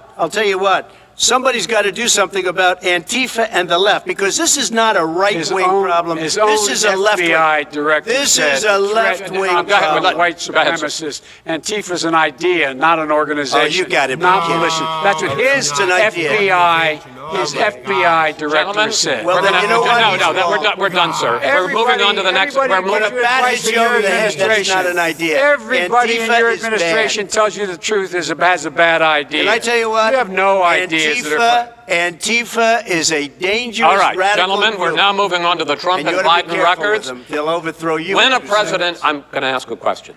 When the president seeks a second term, it is generally a referendum on his record. But Vice President Biden, you like to quote one of your dad's sayings, which is, don't compare me to the almighty, compare me to the alternative. And in this case, sir, you are the alternative. Looking at both of your records, I'm going to ask each of you, why should voters elect you president over your opponent? In this segment, President Trump, you go first, 2 minutes. Because there has never been an administration or president who has done more than I've done in a period of 3.5 years. And that's despite the impeachment hoax. And you saw what happened today with Hillary Clinton, where it was a whole big con job. But despite going through all of these things, where I had to fight both flanks and behind me and above, there has never been an administration that's done what I've done. The greatest, before COVID came in, the greatest economy in history, lowest unemployment numbers. Everything was good. Everything was going. And by the way, there was unity going to happen. People were calling me for the first time in years. They were calling and they were saying, it's time maybe. And then what happened? We got hit, but now we're building it back up again. A rebuilding of the military, including Space Force and all of the other things. Yes, A fixing of the VA, which was a mess under him. 308,000 people died because they didn't have proper health care. He was a mess. And we now got a 91% approval rating at the VA, our vets. We take care of our vets. But we've rebuilt our military. The job that we've done, and I'll tell you something, some people say maybe the most important. By the end of the first term, I'll have approximately 300 federal judges and Court of Appeals judges, 300, and hopefully 3 great Supreme Court justices. That is a record, the likes of which very few people, and you know one of the reasons I'll have so many judges? Because President Obama and him left me 128 judges to fill. When you leave office, you don't leave any judges. That's like, you just don't do that. They left 128 openings, and if I were a member of his party, because they have a little different philosophy, I'd say if you left us 128 openings, you can't be a good president, you can't be a good vice president. But I want to thank you because it gives us almost, it'll probably be above that number by the end of this term. 300 judges, it's a record. Looking at both your records, why should voters elect you president as opposed to President Trump? You have 2 minutes uninterrupted. Under this president, we become weaker, sicker, poorer, more divided, and more violent. When I was vice president, we inherited a recession. I was asked to fix it. I did. We left him a booming economy, and he caused a recession. With regard to being weaker, The fact is that I've gone head-to-head with Putin and made it clear to him we're not going to take any of his stuff. He's Putin's puppy. He still refuses to even say anything to Putin about the bounty on the heads of American soldiers. Your son got $3.5 million. And by the way, my son... Wait a minute. Mr. President, your campaign agreed to both sides would get 2-minute answers uninterrupted. Well, your side agreed to it, and why don't you observe what your campaign agreed to as a ground rule, okay, sir? He never keeps his word. No, I'm not asking. That was a rhetorical question. Can you go add ahead, back sir. 30 seconds? Yeah, yes, okay. you may have. All right. Go ahead. So, thirdly, we're poor. The billionaires have gotten much more wealthy by a tune of over $300 to $400 billion more just since COVID. You in the home, you got less. You're in more trouble than you were before. In terms of being more violent, when we were in office, there were 15% less violence in America than there is today. He's president of the United States. It's on his watch. And with regard to more divided, the nation can't stay divided. We can't be this way. And speaking of my son, the way you talk about the military, the way you talk about them being losers and being and just being suckers. My son was in Iraq. He spent a year there. He got the Bronze Star. He got the Conspicuous Service Medal. He was not a loser. He was a patriot, and the people left behind there were heroes. Really? And I resent. Are you talking like about Hunter? hell. Are you talking about I'm talking about my son, Bo Biden. You're talking about. I don't know Bo. I know Hunter. Yeah, Hunter got thrown out of the military. He was thrown out, dishonorably discharged. That's not true. It wasn't dishonorably. Cocaine use.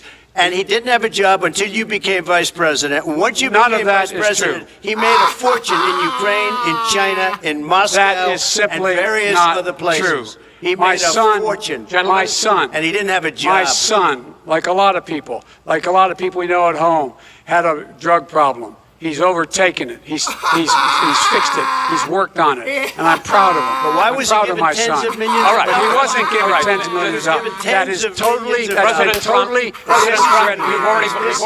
Totally discredited. We've already been through this. I think the American people would rather hear about more substantial subjects. Well, you know, as the moderator, sir, I'm going to make a judgment call here. $3.5 million from the mayor of Moscow. Let's talk about not true. Gentlemen, that report is totally discredited. Mitt Romney on that committee said it wasn't worth taxpayers' money. That report was written for political reasons. You know, I'd like to talk about climate change. So would I. Okay. The forest fires in the West are raging now. They have burned millions of acres. They have displaced hundreds of thousands of people. When state officials there blame the fires on climate change, Mr. President, you said, I don't think the science knows. Over your 4 years, you have pulled the U.S. out of the Paris Climate Accord. You have rolled back a number of Obama environmental records. What do you believe about the science of climate change? And what will you do in the next 4 years to confront it? I want crystal clean water and air. I want beautiful clean air. We have now the lowest carbon. If you look at our numbers right now, we are doing phenomenally. But I haven't destroyed our businesses. Our businesses aren't put out of commission. If you look at the Paris Accord, it was a disaster from our standpoint. And people are actually very happy about what's going on because our businesses are doing well. As far as the fires are concerned, you need forest management in addition to everything else. The forest floors are loaded up with trees, dead trees that are years old, and they're like tinder, and leaves and everything else. You drop a cigarette in there, the whole forest burns down. You've got to have forest management. You've got to have cuts. What do you believe about the science of climate change, sir? I believe that we have to do everything we can to have immaculate air, immaculate water, and do whatever else we can that's good. You know, we're planting 1 billion trees, the Billion Tree Project, and it's very exciting. Do you believe for a lot of people. that human pollution, greenhouse gas emissions contributes to the global warming of this planet? I think a lot of things do, but I think to an extent, yes.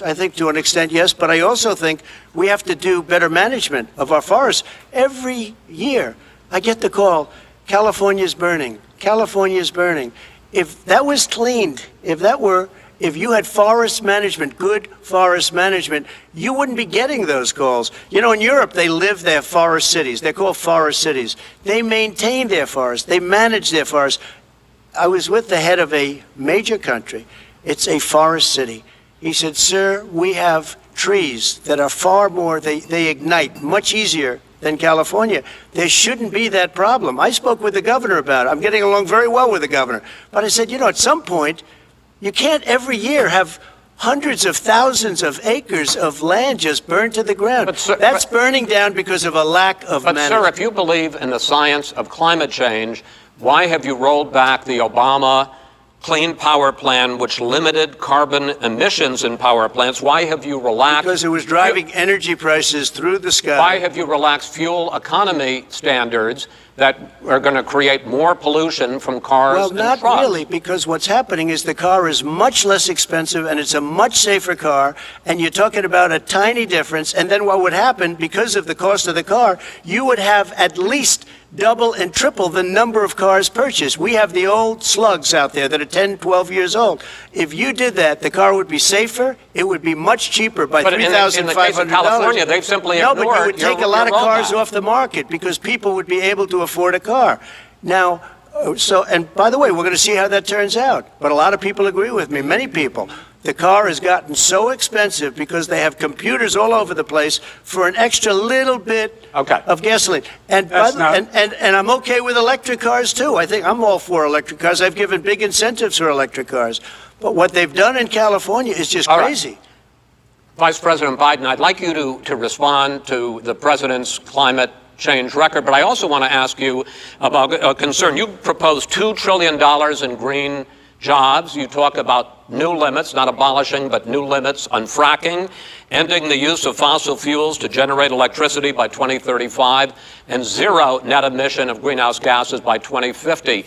The president says a lot of these things would tank the economy and cost millions of jobs. He's absolutely wrong, number one. Number two, if in fact, during our administration, the Recovery Act, I was in charge, able to bring down the cost of renewable energy to cheaper than or as cheap as coal and gas and oil. Nobody's going to build another coal-fired plant in America. No one's going to build another oil-fired plant in America.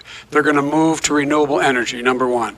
Number two, we're going to make sure that we are able to take the federal fleet and turn it into a fleet that's run on their electric vehicles. Making sure that we can do that, we're going to put 500,000 charging stations in all of the highways that we're going to be building in the future. We're going to build an economy that, in fact, is going to provide for the ability us to take 4 million buildings and make sure that they, in fact, are weatherized in a way that, in fact, they'll emit significantly less gas and oil because the heat will not be going out. There's so many things that we can do now to create thousands and thousands of jobs. We can get to net zero in terms of energy production by 2035. Not only not costing people jobs, creating millions of good paying jobs, not $15 an hour, but prevailing wage, by having a new infrastructure that in fact is green. And the first thing I will do, I will rejoin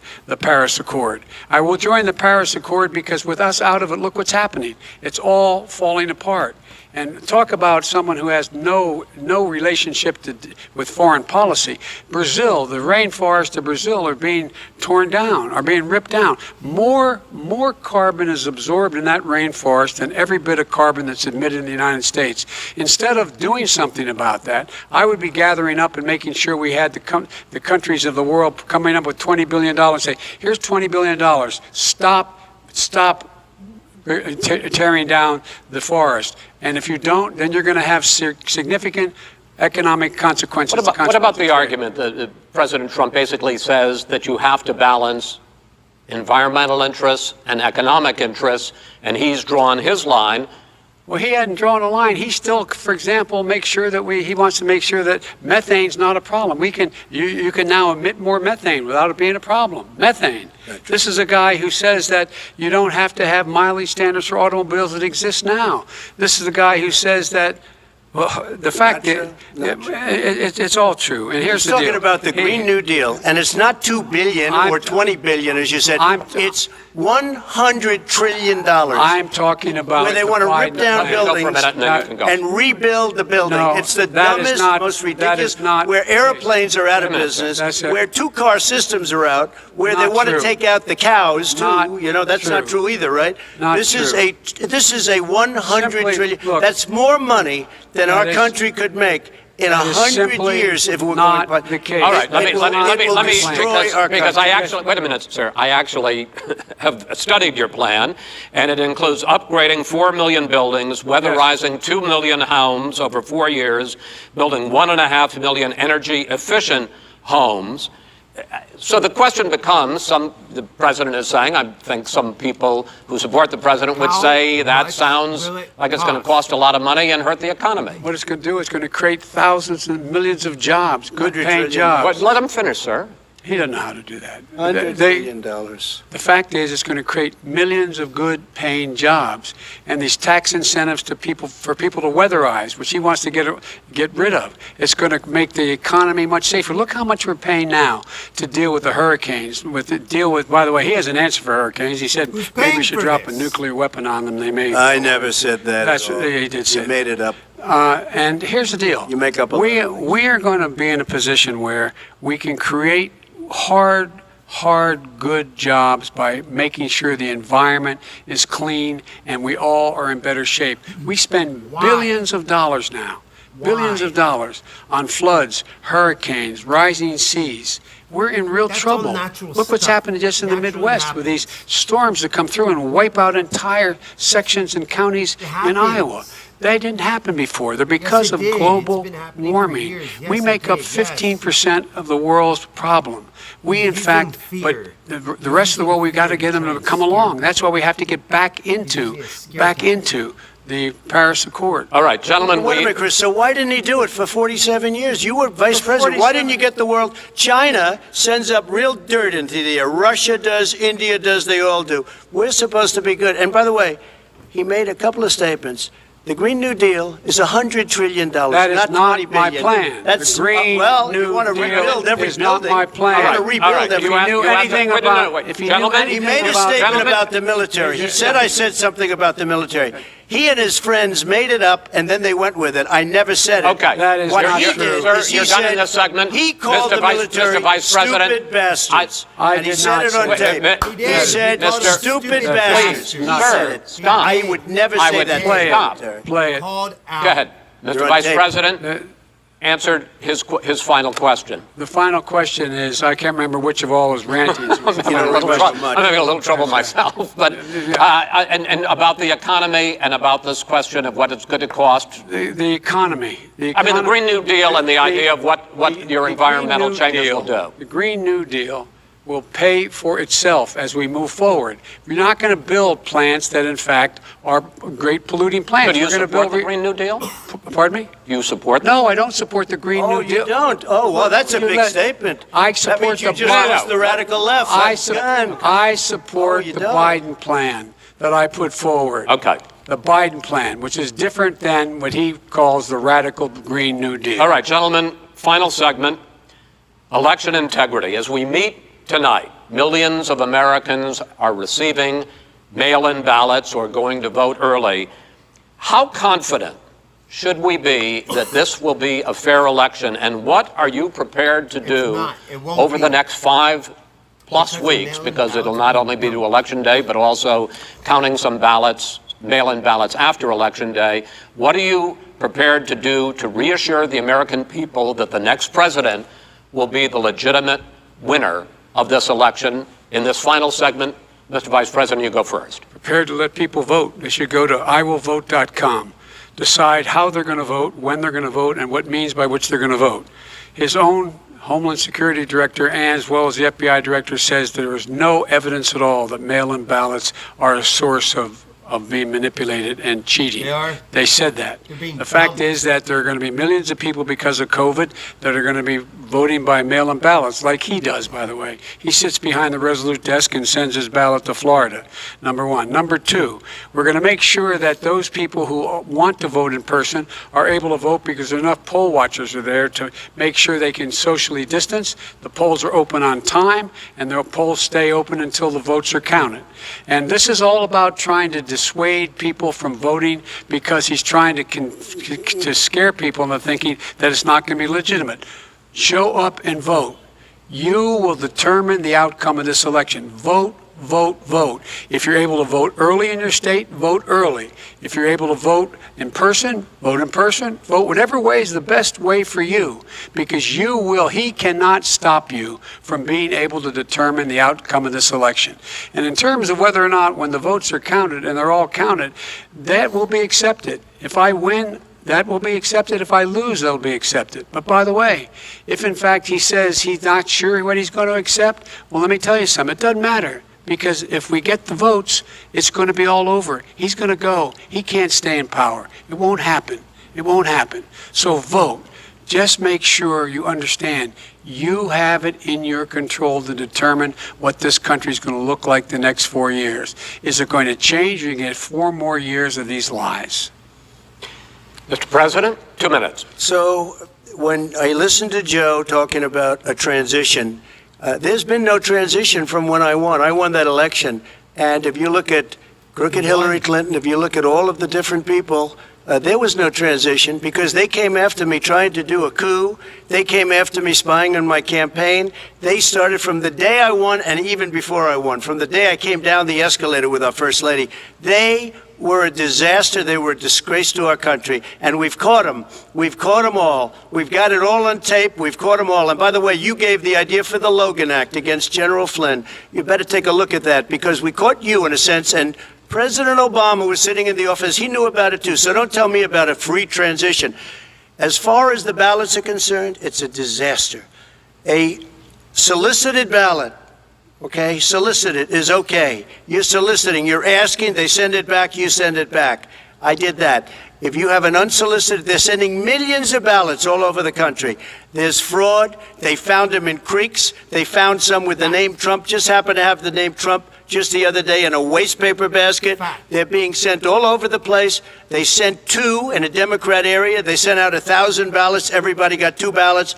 This is going to be a fraud like you've never seen. The other thing, it's nice on November 3rd, you're watching and you see who won the election. And I think we're going to do well because people are really happy with the job we've done. But you know what? We won't know. We might not know for months because these ballots are going to be all over. Take a look at what happened in Manhattan. Take a look at what happened in New Jersey. Take a look at what happened in Virginia and other places. They're not losing 2%, 1%, which, by the way, is too much. An election could be won or lost with that. They're losing 30 and 40%. It's a fraud, and it's a shame. And can you imagine where they say you have to have your ballot in by November 10th? November 10th. That means that's 7 days after the election, in theory, should have been announced. Okay. We have major states with that. Sir, all run by 2 Democrats. minutes is 2 minutes. All run by Democrats. It's President Trump, it's a rigged election. you're going to be able to continue. You have been charging for months that mail-in balloting is going to be a disaster. You say it's rigged, that it's going to lead to fraud. But in 2018, in the last midterm election, 31 million people voted mail-in voting. That was a quarter, more than a quarter of all the voters that year cast their ballots by mail. Now that millions of mail-in ballots have gone out, what are you going to do about it? And are you counting on the Supreme Court, including a Justice Barrett, to settle any dispute? Yeah, I think I'm counting on them to look at the ballots, definitely. I hope we don't need them in terms of the election itself. But for the ballots, I think so, because what's happening is incredible. I read today, where at least 1% of the ballots for 2016 were invalidated. They take them, we don't like them, we don't like them. But what are you going to do about it if there are millions of ballots going out right now? What you do is you go and vote. You do a solicited ballot, and that's okay, or you go and vote. I'm asking you about the fact that millions of people You go and vote. you go and No, vote but like what I'm saying is, what are you they going to do used about to the in fact the that old. millions of people? You either do, Chris, a solicited ballot where you're sending it in, they're sending it back, and you're sending. They have mailmen with lots of it. Did you see what's going on? Take a look at West Virginia. Mailmen selling the ballots. They're being sold. They're being dumped in rivers. This is a horrible thing for our country. There is no. This is not. There is no. This is evidence not of going to that. end well. There is Okay. no This evidence is of that. not going Vice to President end well. Biden, 5 in states fact, have had go ahead, mail-in sir. ballots for the last decade or more. 5, lying. including 2 Republican states. Lying. And you don't have to solicit the ballot. It's sent to you. It's sent to your home. What we're saying is, they're saying is that it has to be a postmark by the time, by election day. If it doesn't get in till the 7th, 8th, 9th, it still should be counted. He's just afraid of counting the votes because he You're knows wrong. the outcome. You're wrong. I want to continue with you on I this, love Vice counting the President votes. Biden. Chris, he's so wrong when he makes a statement like that. Excuse me. Vice President Biden, the biggest problem, in fact, over the years with mail-in voting has not been fraud historically. It has been that sizable numbers, sometimes hundreds of thousands of ballots are thrown out because they have not been properly filled out, or there is some other irregularity, or they missed the deadline. So the question I have is, are you concerned that the Supreme Court with a Justice Barrett will settle any dispute? I'm concerned that any court would settle this because here's the deal. When you get a ballot and you fill it out, you're supposed to have an affidavit. If you didn't know, you have someone say that this is me. You should be able to, if in fact you can verify that's you before the ballot is thrown out, that's sufficient to be able to count the ballot because someone made a mistake and not dotting the correct I. Who they voted for, testify, say who they voted for, say it's you, that is totally legitimate. All right. Excuse me, Chris, when you have 80 million ballots, Gentlemen, I have a final Senate question. and swamping the system, you know it can't be done. You know it can't, and already All there's right. been So now, fraud. Mail service delivers wait a minute, gentlemen. In the 185 final million question mail is, a day. in 8 ballots. states, we can keep talking. It's in 8 states, disgrace. election workers are prohibited, currently by law, 8 states, from even beginning to process ballots, even take them out of the envelopes and flatten them until Election Day. That means that it's likely, because there's going to be a huge increase in mail-in balloting, that we are not going to know on election night who the winner is, that it could be days, it could be weeks, could be months, until we find out who the new president is. So first for you, sir, finally for the vice president, I hope neither of you will interrupt the other.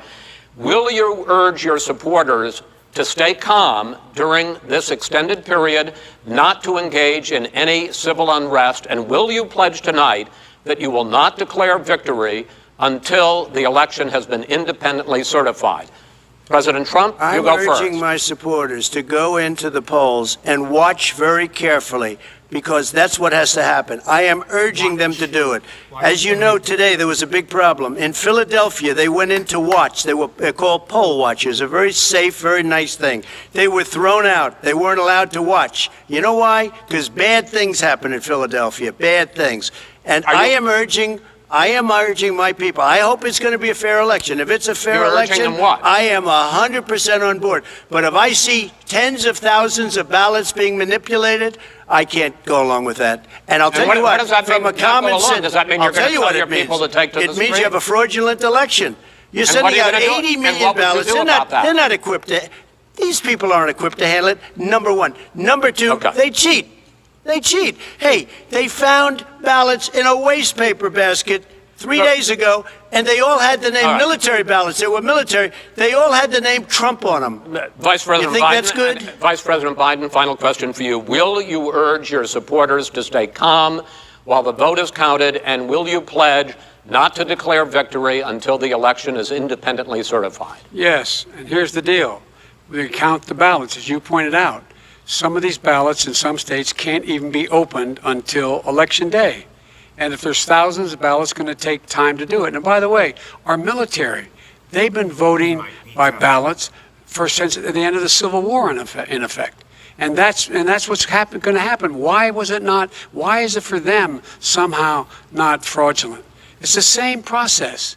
It's honest. No one has established at all that there is fraud related to mail-in ballots. that somehow it's a fraudulent process. It's already been established. Take a look at Carolyn Maloney's race I in asked Manhattan. you had an opportunity Look to at respond. Carolyn Monroe. Go ahead. They have no idea what Vice happened. President Biden, go ahead. He has no idea what he's talking about. Here's the deal. The fact is, I will accept it, and he will too. You know why? Because once the winner is declared, after all the ballots are counted, all the votes are counted, that'll be the end of it. That'll be the end of it. And if it's me, in fact, fine. If it's not me, I'll support the outcome. And I'll be a president not just for the Democrats. I'll be a president for Democrats and Republicans. Gentlemen, you say that's the end of it? This is the end of this debate? Honest ballot count. We're going to be continued as in more debates and go on. President Trump, Vice President Biden, it's been an interesting hour and a half. I want to thank you both for participating in the first of 3 debates that you have agreed to engage in. We want to thank Case Western Reserve University and the Cleveland Clinic for hosting this event. The next debate, sponsored by the Commission on Presidential Debates, will be 1 week from tomorrow, October 7th, at the University of Utah in Salt Lake City. The 2 vice presidential nominees, Vice President Mike Pence and Senator Kamala Harris, will debate at 9 p.m. Eastern that night. We hope you watch. Until then, thank you and good night.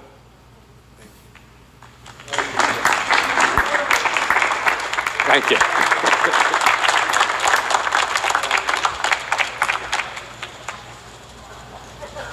Was Trump still trying to talk?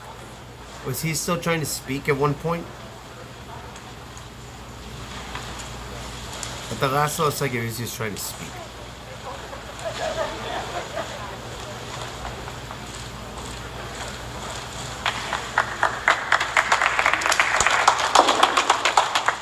Why does his wife have a mask on? Why does she have a mask on? She needs to take her mask off. It's so weird. It's so weird she's covering her face. President Trump, greatest president of all time! We love you, Trump! That was good. That was good. That was amazing. I want to have a call-in. I'm down to have a call-in. I want to know of the election. You are more than welcome to call in. Let's see.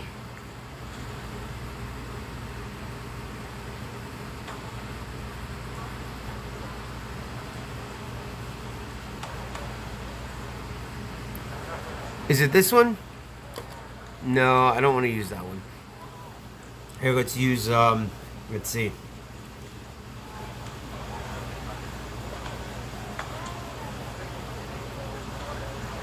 I want to know what viewers thought.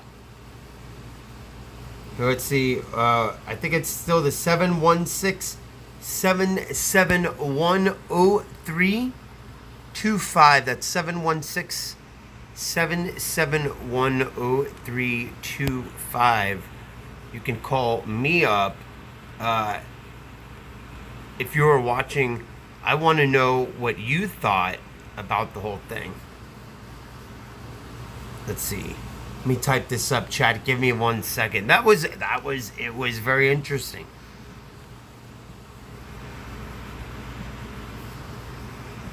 Here, let me type it in.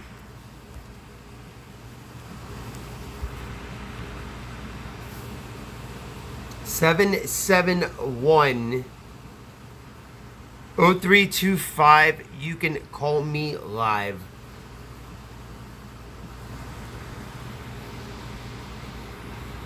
Nice.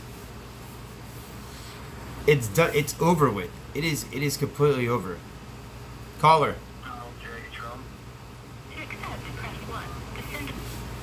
Hello, caller. Thank you for calling in. Hey, just Hey, how are you doing? my vote is for Trump. Your vote is for Trump. Why? Why? Because he's MAGA, baby. And Proud Boys. Yeah. Rittenhouse, baby. Free chat. You heard it. That's his opinion. That's his freedom of speech as an American citizen. He has his freedom of speech to say what he likes to say. Caller. Hello, caller. Yeah, what up? SJC. Yo, what's going on, homie? Yo, who are you voting for? What up? Who? Hey, let's go Biden, man. Church of Bully, SJC. You already know that. Yeah. Who do you think won the? Who do you think won? Who do you think won, Trump or Biden? Selena Gomez, she won. Selena Gomez, baby, free. Yeah, Selena Gomez. Caller. Okay. I sent the caller's voicemail. Sorry. I'm sorry. No, here, let me fix this so you can, so if anybody, here, let me make sure all this is up. Yeah, dude, I'm pumped. I am pumped. I think it was a really, really, really good debate. Hello, caller.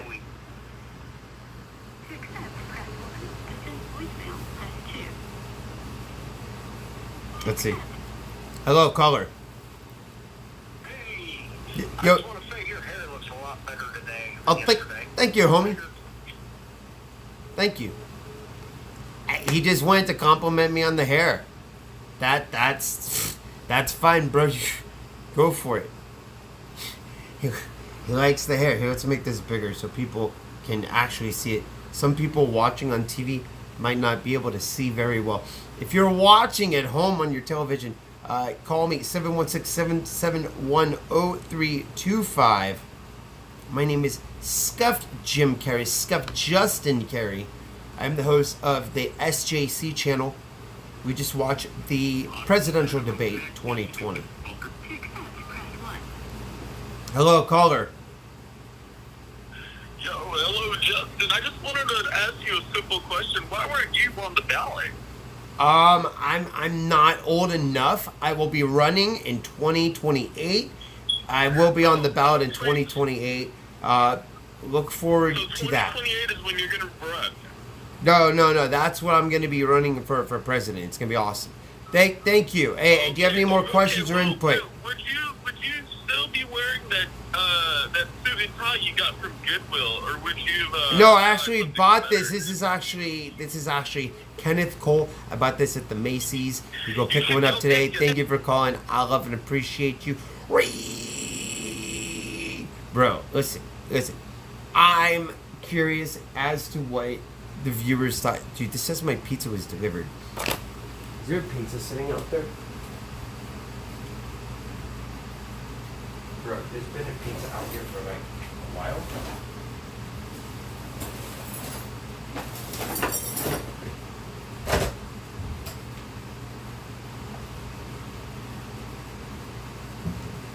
The fuck?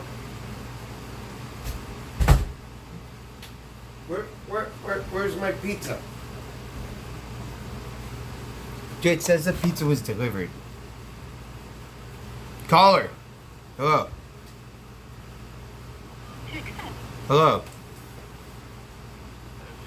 Yo, what's going on, homie? Hey, what's up? Yeah, I think Trump won the debate, and I'm still voting Trump, baby, all the way. Why? What are your reasons? I don't know. I don't like Biden. Biden's just a bunch of bullshit. He looks like a robot. You know, he doesn't look confident. 4 years of him would just be painful, I think. Trump, we know what we're going to get with Trump. You know, some people like him, some people hate him. But I'd rather go with him because, personally, I like him. I think he's American spirit distilled. That's the best description I heard of him. I love it. That's a nice, strong answer. I love it. We're getting nothing but Trump calls all night. Nobody wants to support Biden after that.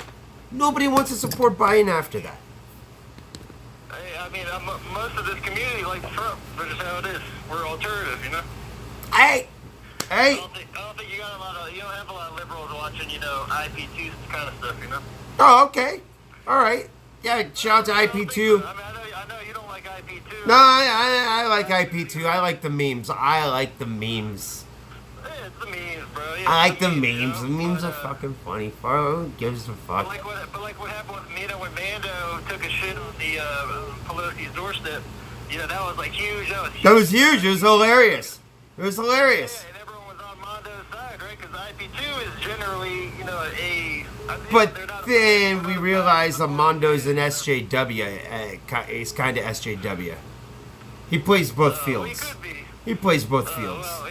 He plays both fields. We know this. I never watch his streams. I just do it on IP2. You know? I know Mondo plays both fields. Mondo's gonna see this. Mondo, you play both fields, homie. Everybody knows that, dude. From that, as far as I've seen, I feel like Trump gets my vote on this one. Trump gets my vote on this one all day. He had a lot of strong points. Biden would not answer a lot of questions. Trump had an answer for every single question. Biden didn't want to answer a lot of the questions. He wanted to avoid many, many questions. Yeah, that's true. But the one concern I do have is this mail-in voting fraud. I think this is gonna, after the election, like after November 3rd, the election, right? After that, because they keep saying, oh, it might not be decided because of all these mail-in votes, right? So I think that's gonna be after November 3rd. Like the news isn't gonna talk about COVID. They're not gonna talk about anything else except for these mail-in ballots. And like I guess what happened in remember it's like Clinton, Gore, and Bush or whatever with these. You know, the Florida votes way back in like 2000 something. I think that's going to be a huge issue. He has a point. You know, there could be some civil unrest that happen after that. You know, because this election has huge implications with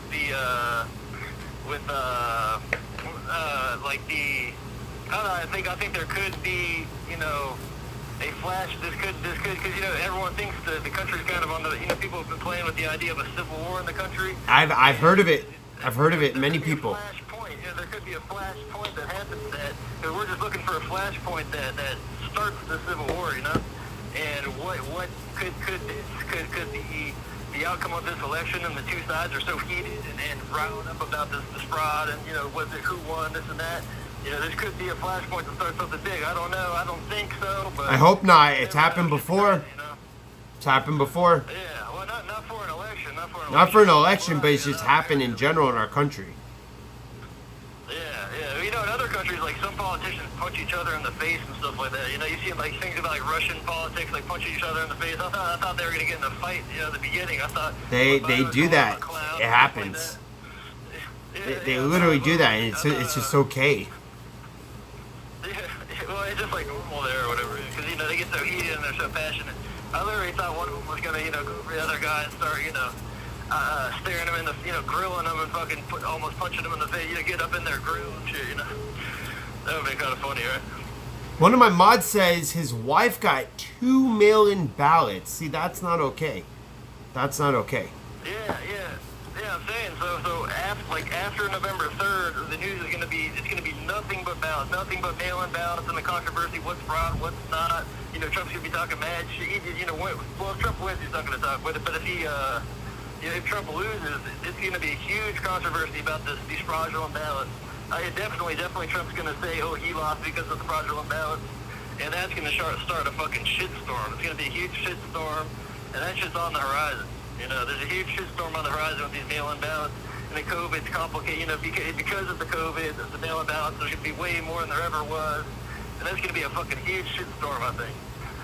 So, I mean, I think that there's going to be a lot of trouble with that in this election. Like Trump was saying, it might not be decided for months after. And, like, a situation like that's never happened. So, yet again, the country's going into uncharted territory. And, I mean, anything happens. And Civil War's not off the table either, because people have been talking about the Civil War for a long time, and I almost thought it was going to pop off maybe like a year or two ago, just when like shit was like really fucking heated. I forgot when, but I was just, you know, you read like, 4chan and shit like that, you know, and everyone's like, oh, you know, this shit's going to pop off a fucking Civil War, or a Civil War's going to pop off. So I don't know. I mean, I'm just waiting, because I kind of feel like it's inevitable. Like a Civil War will happen at some point. You know, could be this year, could be 50 years, could be 100 years, who knows? But I feel like something's gonna tip the fucking, you know, the people to actually start shooting each other. I hope not. I don't know. Could this be it? I don't know. Yeah, I hope not. It could be. Maybe I'm totally wrong. Who knows? But you know, people were really hope not. Especially in the beginning, like 2016, people were really at their throats. You know. There's a lot of people that like lost family members and lost friends because of this election and stuff like that. You know, people were heated. it kind of calmed down a little bit. You know, the media is always stoking the fire. And everything's so fucking backwards in the country. Everyone's like, the only way to fix the country is to actually fucking rise up, you know, to rise up and to, like, literally overthrow the fucking government or, like, you know, French Revolution style, you know? Interesting. It's interesting perspective. Yeah, well, you know, yeah, and some people are saying, like, if George Washington, if George Washington, for example, was alive right now, or Benjamin Franklin was alive right now, they would fucking lead the charge in Washington. Because they would say that the people, you know, because basically our government is tyrannical. You know, if you look at it, it's fucking tyrannical, right? Yes. You know, just the way they manipulate everything. I mean, I'm not a fucking genius, but the way I see it, I think the government's pretty much tyrannical and unfair, and you know, people like the shadow government basically runs everything behind the scenes, and the president and all that are like puppets. So, I don't know, man. You know, the whole 1% to 2% of billionaires actually control shit, blah, blah. The Google, you know, Google, the CIA. Like, I'm not even a conspiracy theorist, but, like, it's true, you know, that the government is not for the people. It's for, like, the people that the shadow government actually pulls the strings behind the scenes, you know. So, anyway, so the only way to actually get rid of that shit would be a civil war if they reset. You know, a political reset, a country reset. It's interesting. It's just an interesting perspective. Yeah, well, I went off on a tangent. No, you're fine. You're just passionate about what you believe in, and I thank you for that. Yeah. Well, it was a good talking to you. Thank you very much. Thank you for your input. I appreciate you. Next caller. Thank you, bro. That was a lot. That was a whole lot to take in. You had a lot of good points and a lot of valid points. Thank you for calling in, dude. I'm trying to find out what my dinner is, but we'll take the next caller. I just didn't want to be rude because there was someone at the door, or I wasn't sure because Nelly's acting weird. Hold on, we'll take this next caller. Hello, caller. Hello, caller. Hello. Hi, you're live. What's up? Hey, what's going on, dude? What'd you think of the debate tonight? It was great.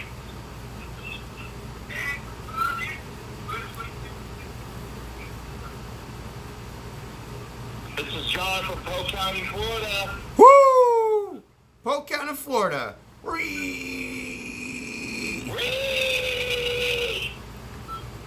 Who are you planning on voting for? Trump. Yeah, why? Well, why? Why are you voting for Trump? I'm Nelly's brother, and I'm voting for Trump is because Trump is like a loyal guy. He's not wrong, but Joe Biden was just standing there completely stuttering, mumbling, and I cannot believe what he was saying. I have to side with you on that one. I have to side with you. Joe Biden did not have anything to say tonight. Why was he just sitting there not saying anything? Do you have an explanation possibly? Probably because 46 years in the government did not do him no good. What did he do? Well, he basically he just standing there and stuttered and lied about his son, and just. You did. Thank you, bro. Thank you. I appreciate you for calling in. Thank you. Call from Jimmy. Caller. Hey. What's going on, homie? You're live. What up? All we want to know is what your mom thought of the debate. Well, we'll get to that in a second. We're taking calls for a moment. What do you think of the debate tonight? I thought it was awesome, really. It was better than a Saturday Night Live skit. You know what I mean? Yeah, go on. I want to get the public's opinion on what they think of Trump. How did Trump do? How did Biden do? Did Trump make good points? Did he make horrible points? Trump made awesome points. No, Trump made awesome points, but Biden actually had a couple decent points. He almost talked.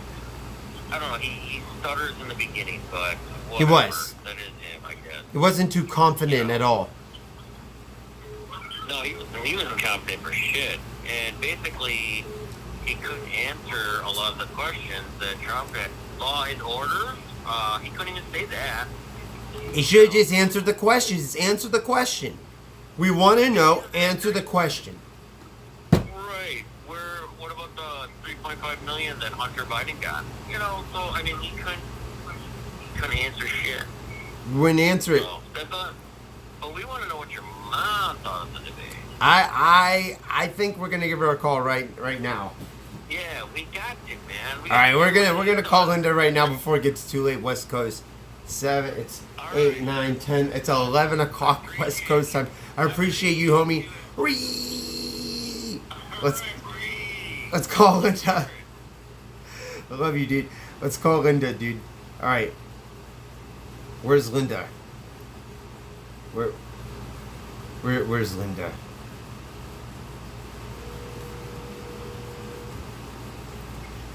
Mom, how are you? Good. Everybody wants to know what you think about the debates. About what? The debate tonight. Talk about the debate.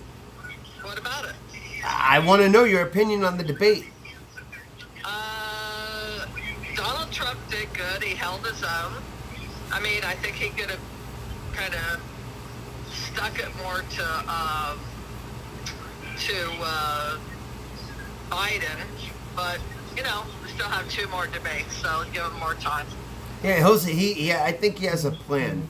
What do you think were the strong points tonight with Trump? He didn't let Biden get away with those lies. Called him out. Which ones? Talks about the climate change bullshit and you know, the Supreme Court justice. Why was he lying about the climate change? It's something so simple. He could have just answered the simple question, but he decided to avoid it. Why? Who? Biden. Why was he avoiding the questions? Because he's a putz. They want to get rid of all these unnecessary things. They want to spend over $100 trillion. That we don't have. Where are we going to get this money? Who's going to pay for this? Where's he going to get the money from? Where's it going to come from? I can't hear you. Where's the money going to come from? I don't know. Ask him. I want to know. I'm not paying for it. I'm not paying for it. No. I'm not paying for it. Why? We have to build all these new buildings. Why? Why? For what? You have your own home. You build it. Corporations come in. That's why America is so great, because you can go. You as an American citizen, you can go build a building. You can go build a building right now if you wanted to. If you wanted to, and you had a dream, and you want to build a building where people can live in, you can go and pull the permits, and you can go and do what's necessary to build this building. Yes. Go watch CNN and listen to the lies. All right. What are the lies? What are the lies that they're saying? I don't know. I'm trying to listen to it. What was Trump's best point of the night?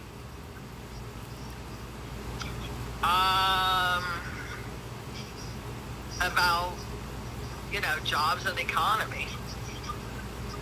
What is he going to do for the jobs in the economy? Before COVID, our economy and jobs were great. Yes. COVID happened. It is what it is. I mean, they're coming back. It is what it is. But it's coming back. The Biden kid works for Russia. Is that true? He what? The Biden's son works for Russia.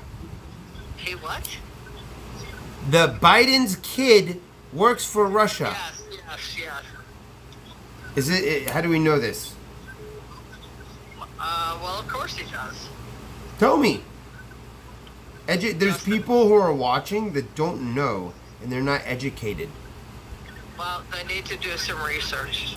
You're the one who did the research. That's why I'm interviewing you. That's why. I know, but I'm trying to listen to CNN. Listen to CNN. CNN has no idea what they're talking about. I know, but you want to hear the lies? Go listen. Tell us the lies. What did they say so far? What lies? I don't know. I cannot hear because I'm talking to you. Will you call me before you go to bed? Yes, I love you. She'll call us before she goes to bed. We're going to find out what lies are being sprouted out. Type of nonsense they're spewing out into the world. My name is Scuffed Jim Carrey. You are here with me live. Hello. Ice Poseidon live. SJC on YouTube. Hello, caller. You're live. Hey. What's going on, dude? Who are you voting for this year? Trump. Why are you voting for Trump? Because I think that he does the job. I think instead of being a politician, you need to be a businessman. Run the country like a business. Exactly. We're a capitalist society. Capitalism is a business.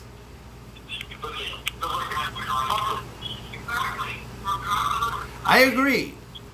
How do you think Trump did tonight with the debates?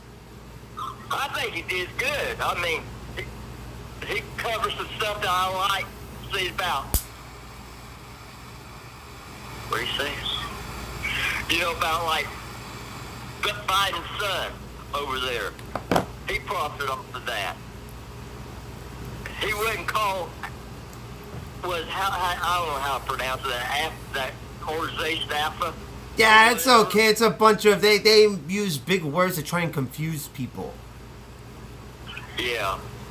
They literally try and confuse people. I went and I tried to learn these big words, and it's frustrating. It's frustrating. It's literally frustrating.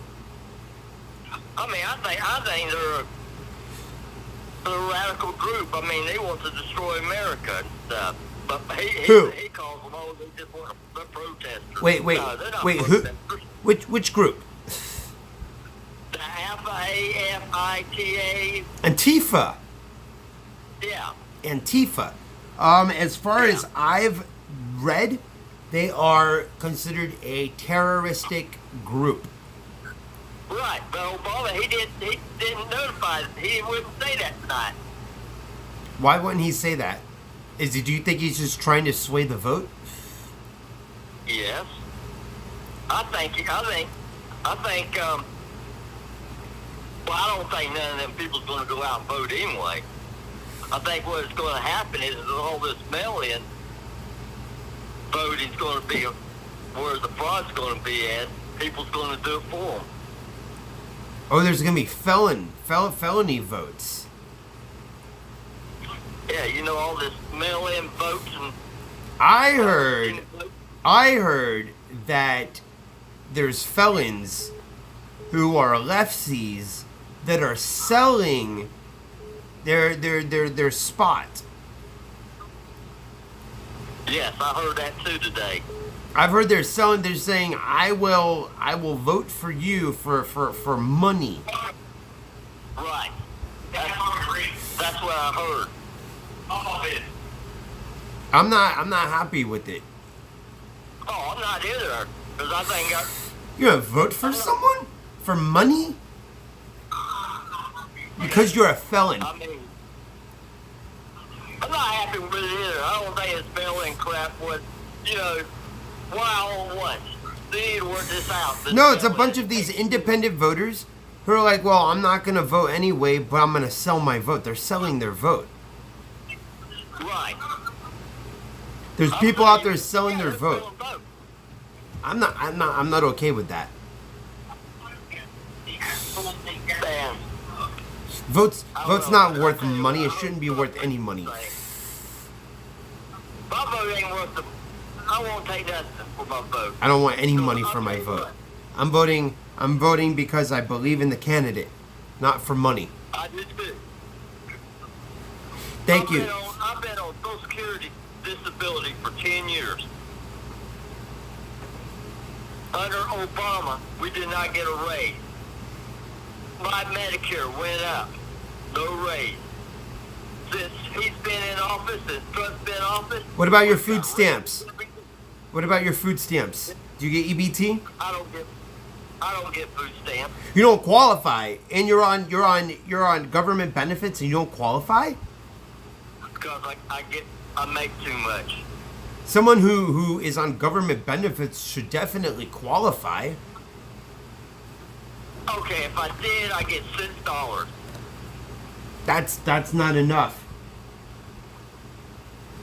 It's not enough. That's not enough. That's literally not enough. It's all these other welfare programs that are taking money from people who are disabled. I mean, I agree with you on that. I'm okay with food stamps. Food stamps, people gotta eat. I'm okay with the food stamps, but all these other unnecessary programs, WIC is a great program. Food stamps, SNAP, great program. All these other unnecessary programs giving people cash money. I've seen it. They give them cash money. And you know what they go do? They go and they spend it on drugs.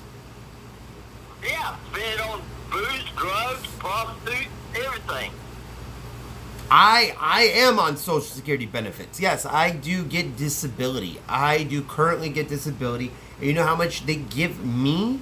They've offered me, because I've tried to get EBT, because yes, I'm living on a budget. Yes, presently, I am living on a budget in the present. So, the EBT, you know how much they offered me? $26 a month. How are you going to eat on $26 a month? Who's going to eat on $26? I agree with you on that. I can't eat on $26 a month. Well, better than my $6 per month. They told me. But I can't. What am I gonna do with that? What am I gonna buy milk and just drink that for the week? I know it. I denied it. I said no. I don't want this. Yeah, just I'm gonna eat just a ton of ramen. Okay. I used to get $200. $200 I used to get when I was in college. Let me get my pizza. Before I got on disability, you can leave it there. I got $200. Yeah, you can just leave it there. I'll grab it. I have a dog. Thank you. But I think Trump's the man for the job. Thank you. Obama, he's going to go back to his basement and sit soak for a week down in his basement. I'm sorry, dude. I grabbed pizza. I was waiting for my dinner, dude. Holy crap. Dude, thank you for calling. I appreciate you. Thank you for your input. Thank you. America loves you. Whee! All right, we're gonna see what this looks like. Pizza time. Yeah, we're gonna be taking It's not a supreme, but that's a good $10 pizza, dude. Dude, that's a good $10 pizza. Hell yeah, dude.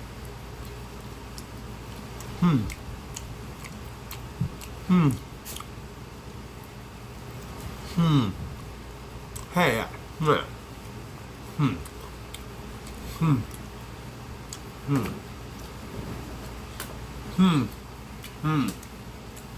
don't know if you guys noticed, but we got our G Fuel pumpkin over here. You guys can appreciate the G Fuel pumpkin. This one has my laundry on it and the lights. I was going to decorate it with lights, but it just didn't work out. And for some reason my laundry just ended up on it. These lights have been on for like at least a month.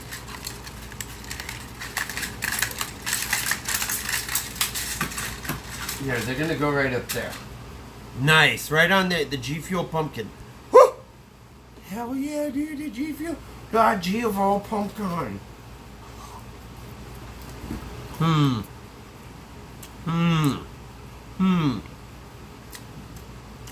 want to know how much it came up to? It was, alright. It was $14.98. The subtotal. $4.99 they charged me for delivery.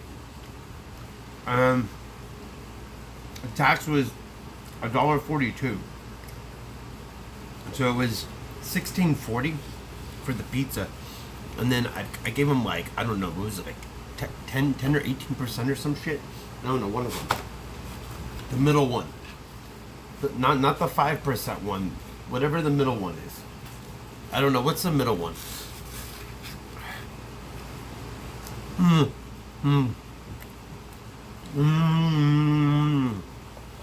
That's another topic I want to tackle. That's another topic I want to tackle.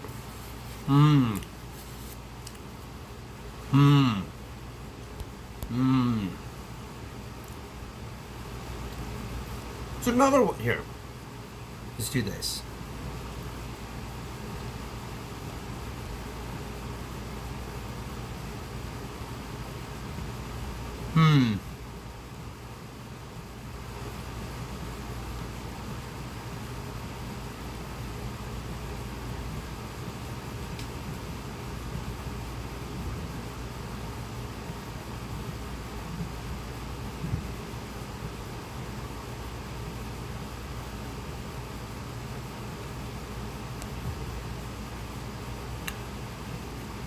There we go. We have some nice topics for the night. Yeah. Here, let's make it smaller.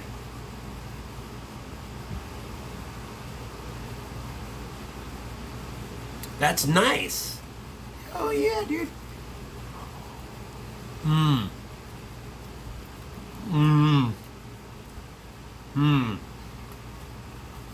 My name is Scuff Jim Carrey, SJC. This is the SJC show. Tonight we're discussing the Trump debate.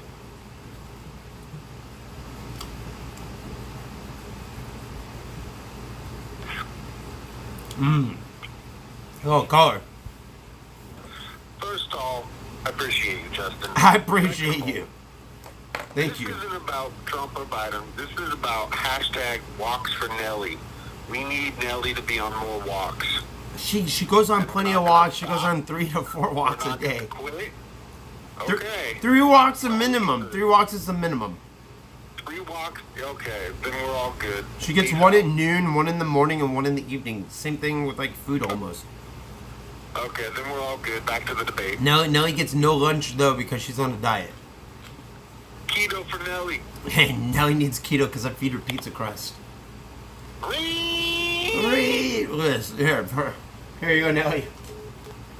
Huh? That's all she should eat. She shouldn't eat that much.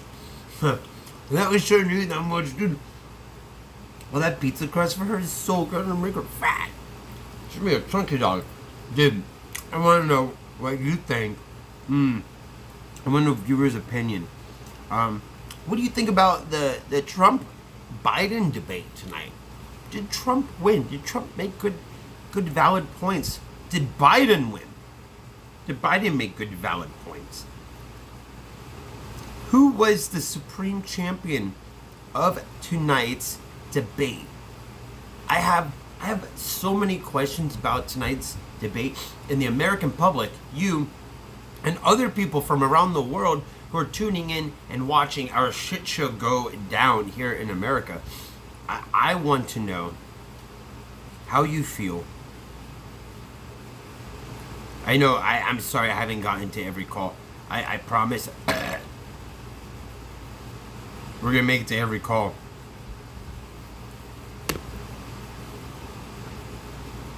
And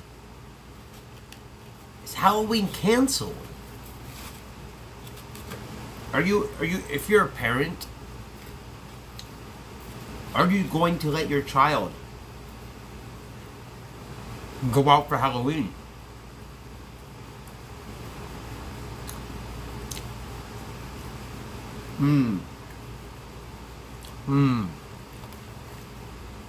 We are getting on into October very soon.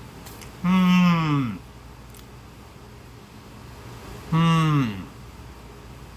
didn't ban you. I haven't banned anybody tonight. Nobody should be banned unless they're threatening or doing something crazy. You should not be banned. You should not be banned for your First Amendment right. Your First Amendment right is respected here. First and the second. Look at this. Look at this. Woo! That is.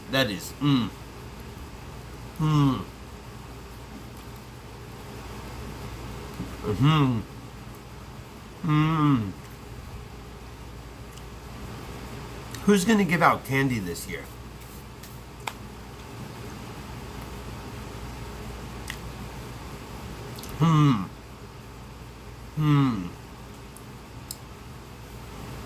Who's handing out candy? Not you? Why aren't you handing out candy? Is it just COVID? Because of pedos?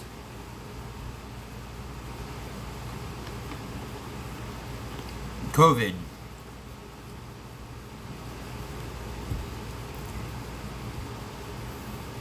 Yes, we all know Captain is going to be handing out free candy.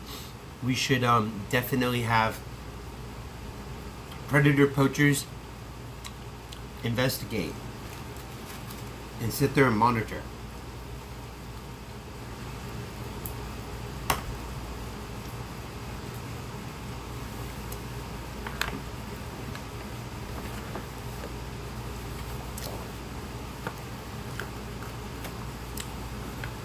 I only want to give candy to women 18 and up. And viewers.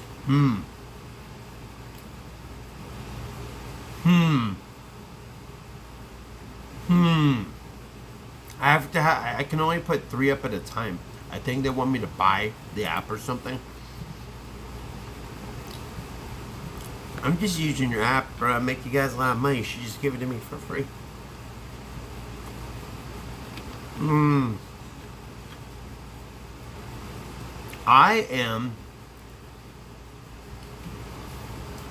I'm definitely going out for Halloween. Want to do a Halloween stream? Why wouldn't we? It's tradition.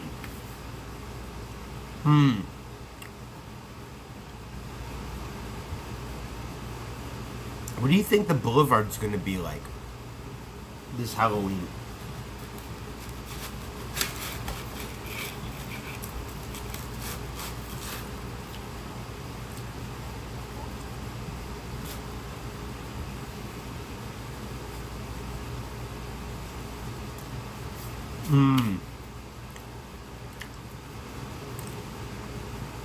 Oh no, no pumpkin toe.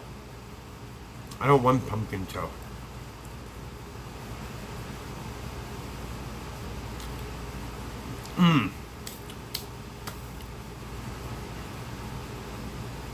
Our club, I don't know anything about clubs. I heard some bars. I don't know if this is true.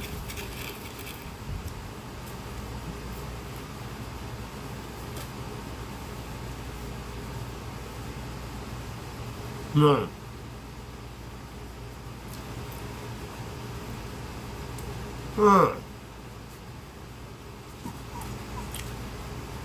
Bro, you have dog food? I already fed you dog food. I know you like the pizza, huh? You are beautiful. You're a little beggar. I hate that you beg now. Blue Moon Halloween.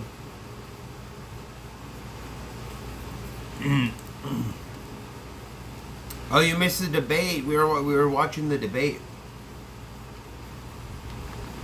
I was doing commentary for the debate tonight. Later on this week, I'm going to do another giveaway. Another giveaway. Don't forget to like, subscribe, and share.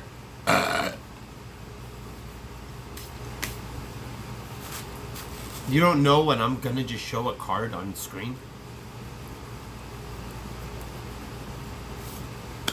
I'm gonna show the card on screen at random.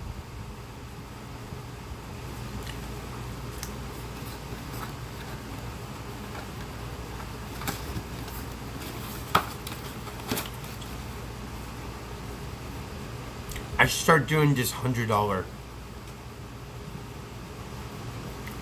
gift cards every week. Once a week, I should do $100 gift cards. I think that would be really good.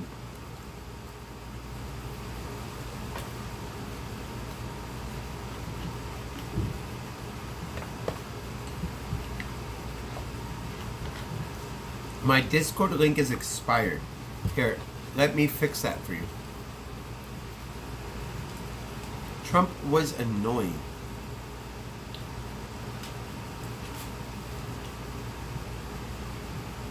I think Trump was great. It was quite funny.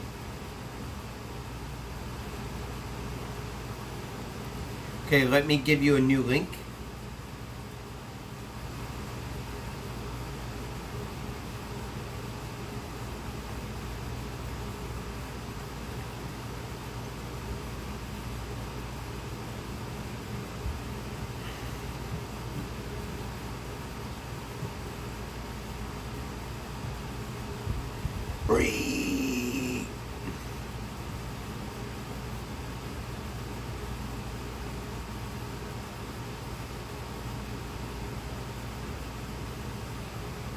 Here, this is a faster way to edit it.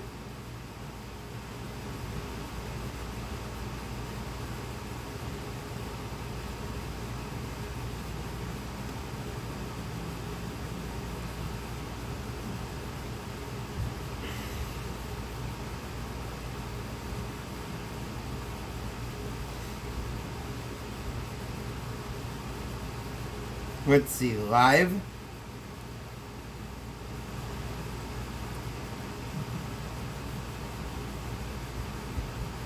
I have surgery Thursday for my clavicle.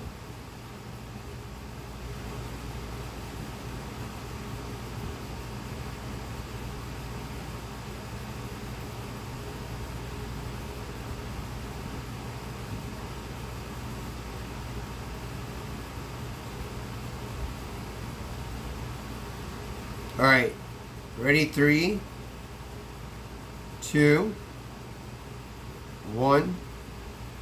There is a new link in the description of this VOD for my Discord.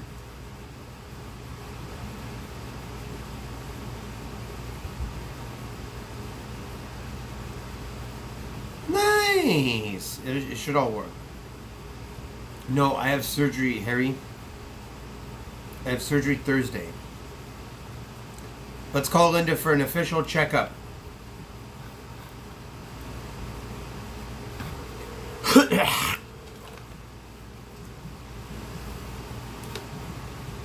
By the way, this channel is for people 18 plus. Mom,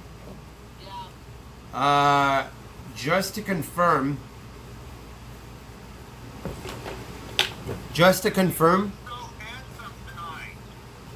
I'm sorry.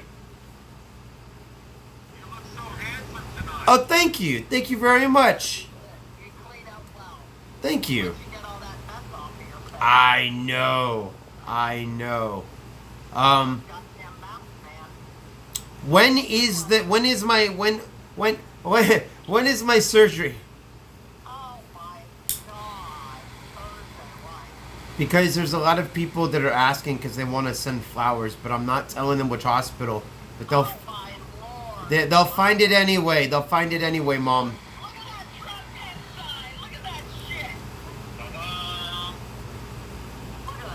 Linda is happy. You know what would be an epic stream? If me and Linda go to Washington, D.C. Do you want to go to the Washington, D.C.? No, you just don't know how to fucking park. You don't know how to park.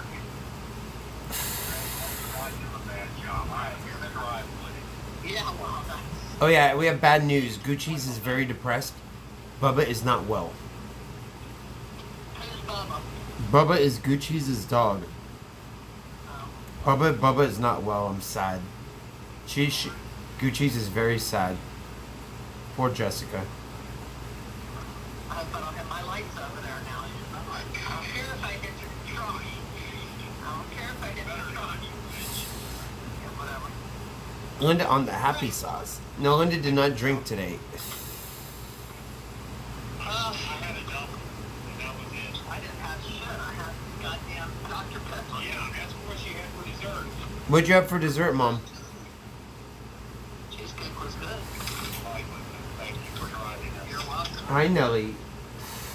I got pizza. Nelly's doing very well. I got her a haircut and a wash, and she's doing very well. I walk her 3 times a day. That's why I'm in this town, because I want to do commercials. That's where good money is.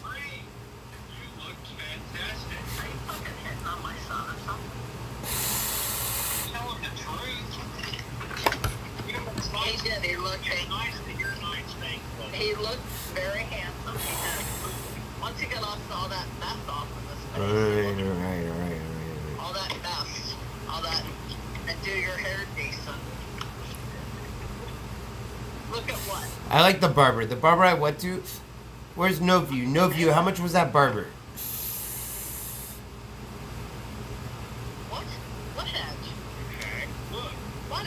How much was that barber, No View? Couldn't have been that bad. Sleepy Joe. There's no way Sleepy Joe won. Joe Biden? No, he did not win. Why would you say?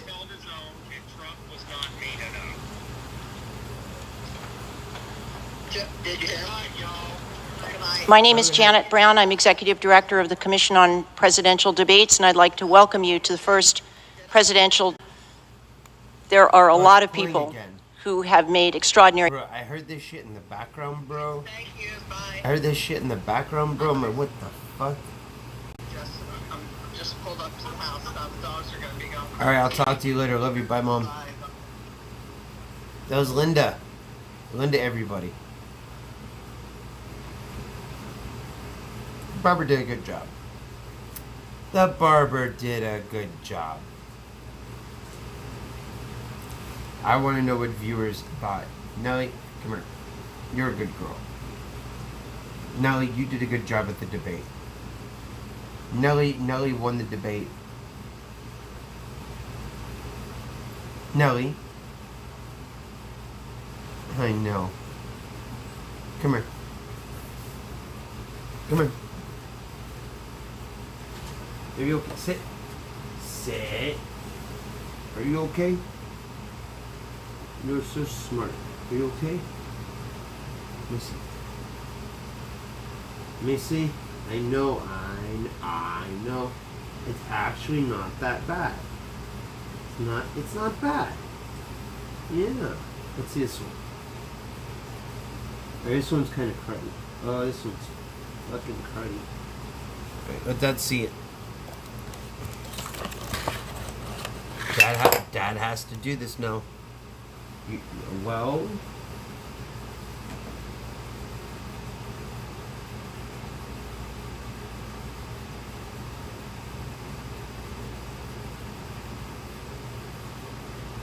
Hang on, we gotta get Nelly's crud out. Hang on, Nell, come here. Good girl. Hey, excuse me, Miss Lady.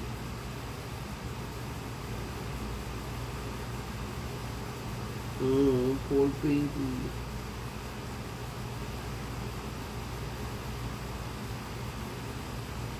Hang on, Nell. Doing a good job. Hey.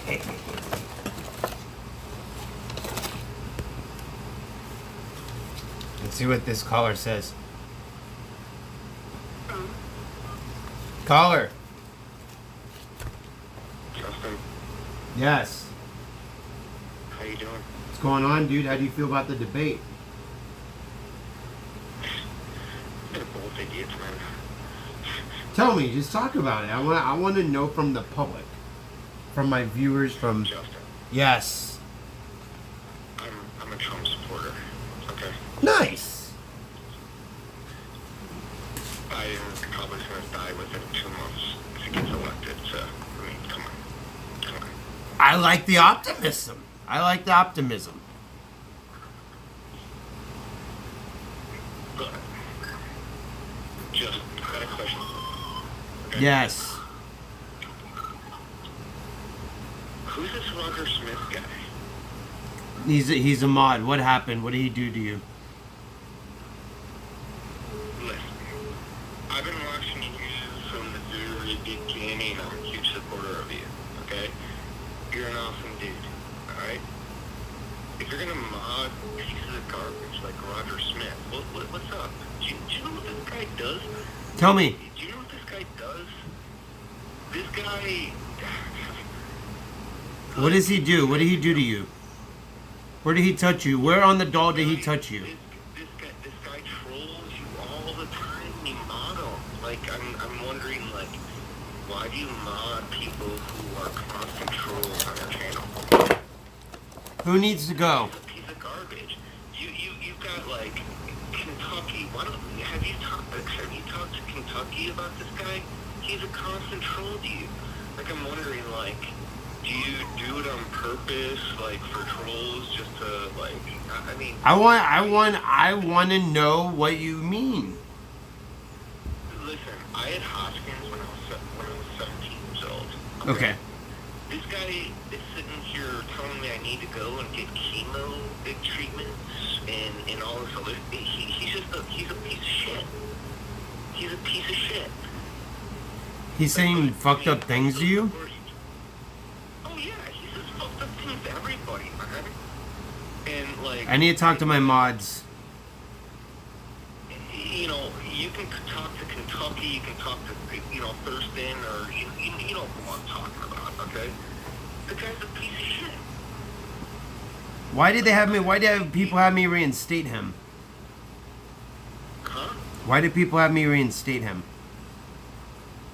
Justin, everybody was telling you during your live stream not to reinstate, not to on him, that he's a piece of shit.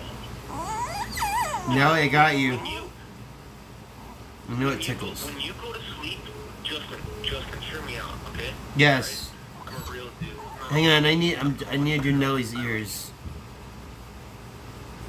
When you go to sleep, the guy sits there and talks shit all the time about you. When you wake up, all of a sudden he wants to, like, be your best friend. He's a piece of shit. Nelly, hang on. I like you. I think you're a great guy. You're doing a good thing, man. I really enjoy, like, you know, you're a good dude, man. But... Nelly.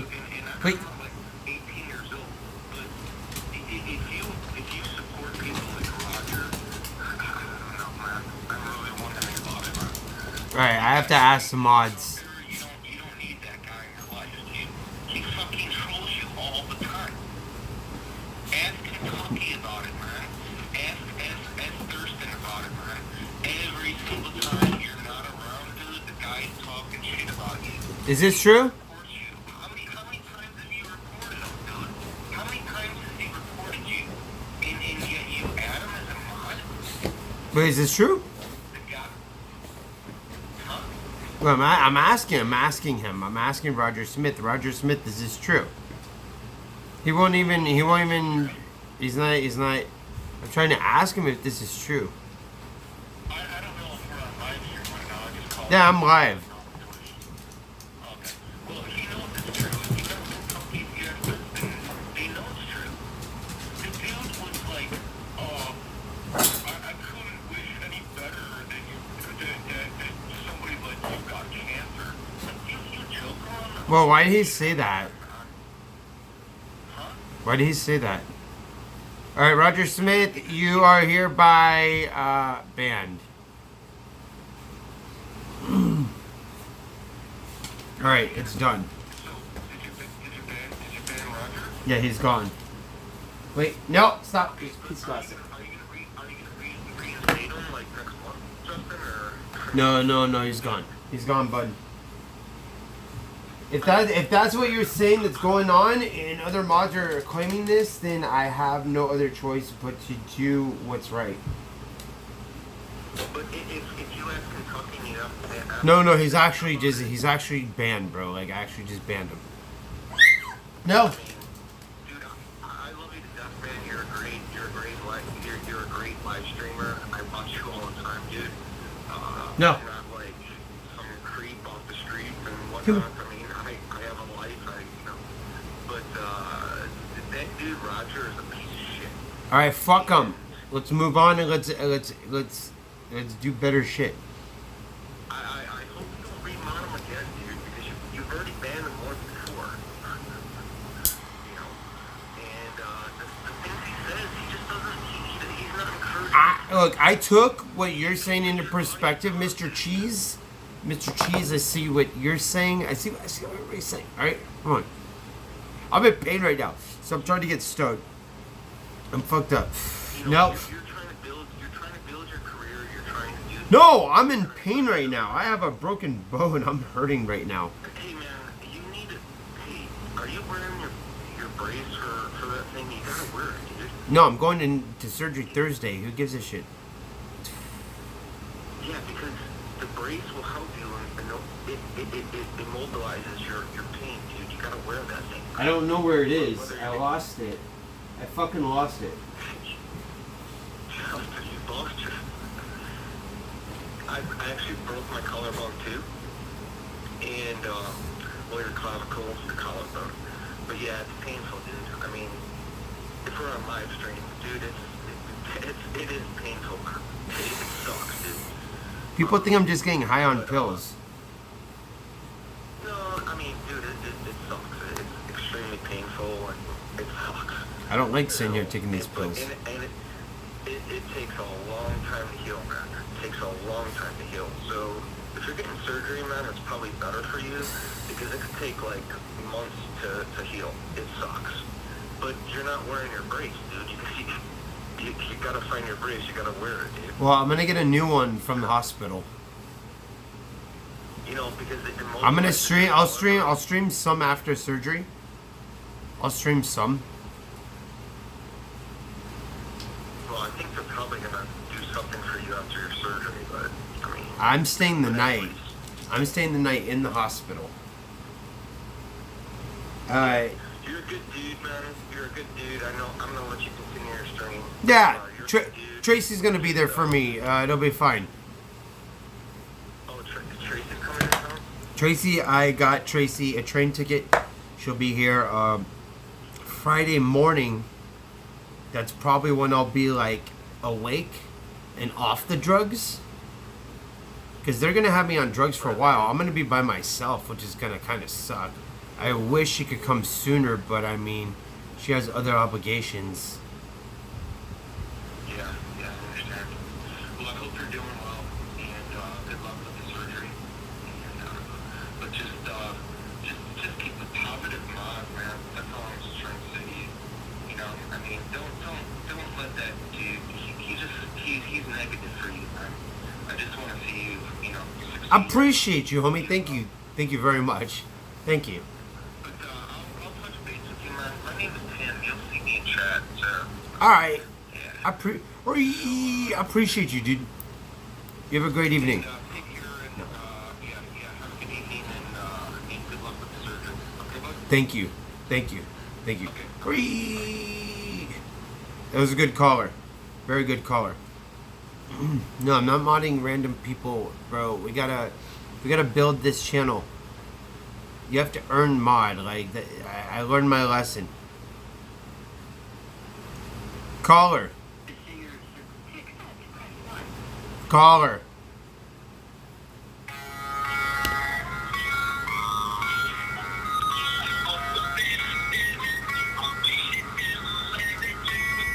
I know what you're playing, bro. You're playing music. I don't want to hear music. My fucking shoulder's hurting, bro. I'm about to take the. You know what? Fuck it, dude. I'm downing some meds right now. I'm gonna go to bed soon. No more weed after tonight. I can't smoke weed after tonight, so fuck it, dude.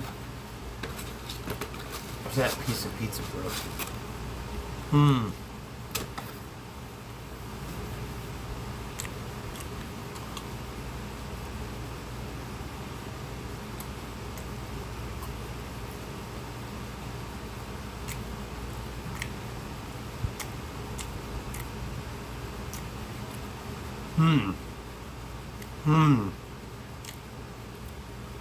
Yeah, I'm supposed to, like, take my meds with food.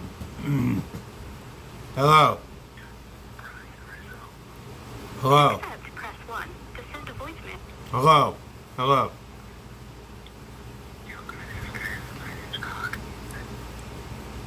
Speak up, you're mumbling. You sound like an idiot. Fucking moron. Why do people call him whisper and mumble and shit? It's fucking dumb. Ah, fuck.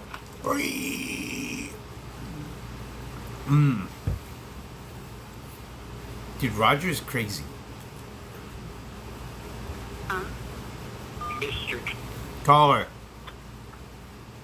Yo, it's Mr. Cheese. Yo, I DM you every fucking day about Roger Smith. I send you countless screenshots of that guy slandering you, your mods, chat, banning people.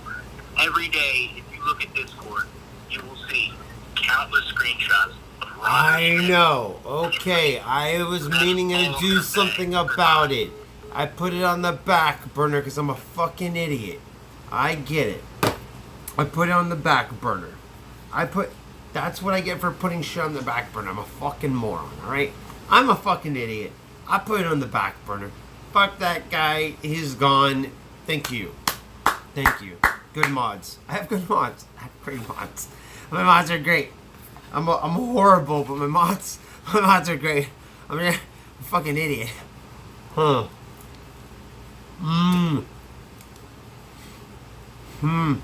Pizza's so good. Nelly?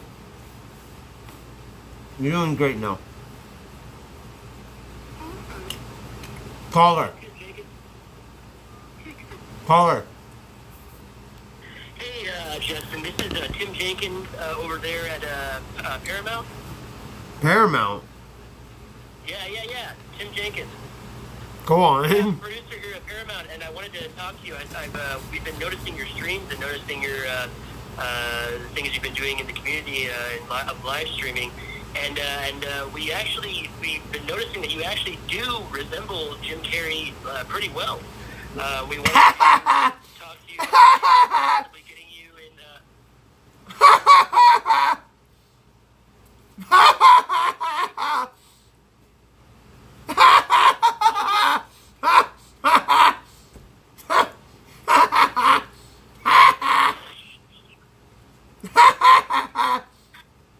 I'm sorry.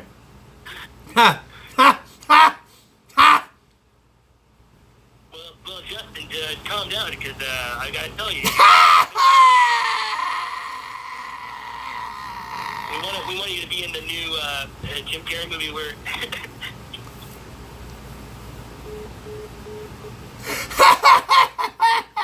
I'm sorry.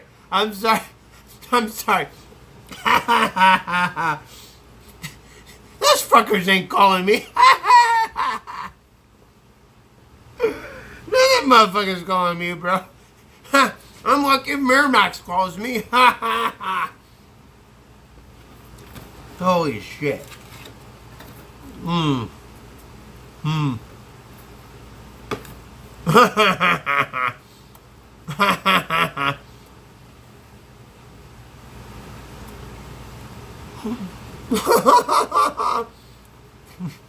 Job offer. They want me to be a janitor, bro. Like, Scuff Jim janitor. Come on over here. Get ready for the puke scene. They're using real live puke with real live cultures to make it seem legit. Basically, they gave a cow a bunch of kombucha and fermented soybeans to produce this vomit. And my job is to go over and clean this shit up. Great scene. Great scene.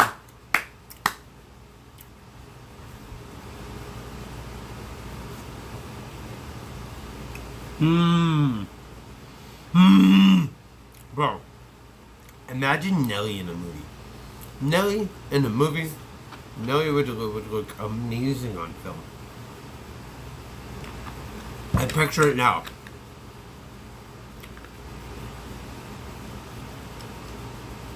We find a dog that looks like Nelly, a little brown dog. It's about a boy.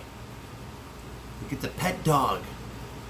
The little boy is in like 1800s or some shit. Alright? A long fucking time ago. Maybe 1920s or some shit. Alright? Nelly's, yes, it'll be a great fucking family film. Everybody would love it. I see it now. I see it now. Come here now. Come here. Nelly, come here.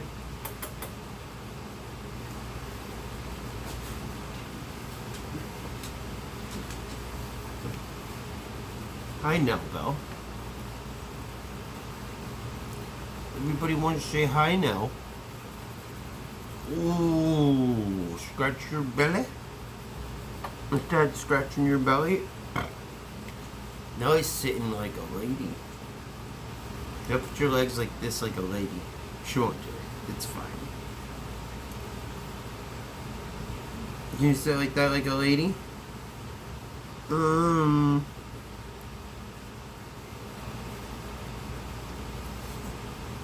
It's okay. Good girl. Dude, Nelly is such a slugger. I know. Nelly's having a great night. Nelly had pizza crust? You had pizza crust, didn't you? You had dog food? Look at her belly. Is your belly big? Is your belly big?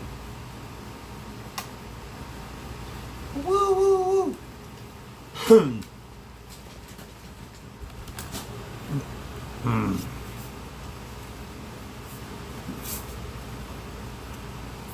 Let's try and call Tracy.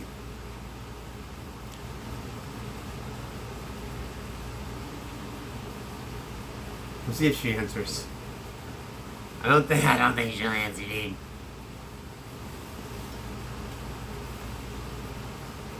Who, Tracy? She's probably been depressed. She's probably been quite sad. I do my best to help her.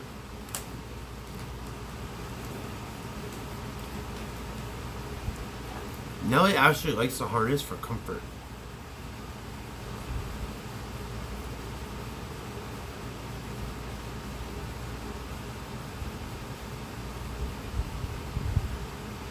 She called me earlier.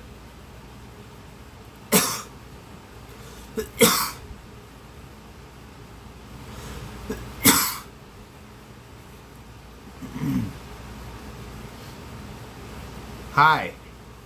Are you okay? What happened?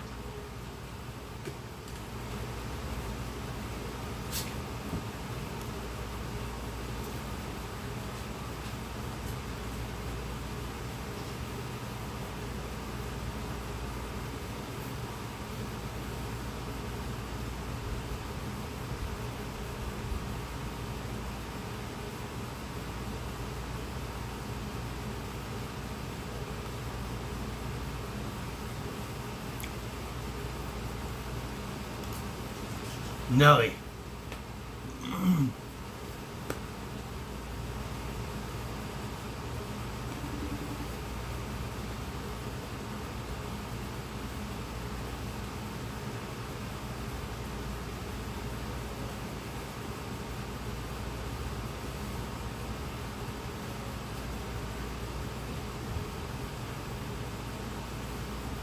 Oh, she's acting weird.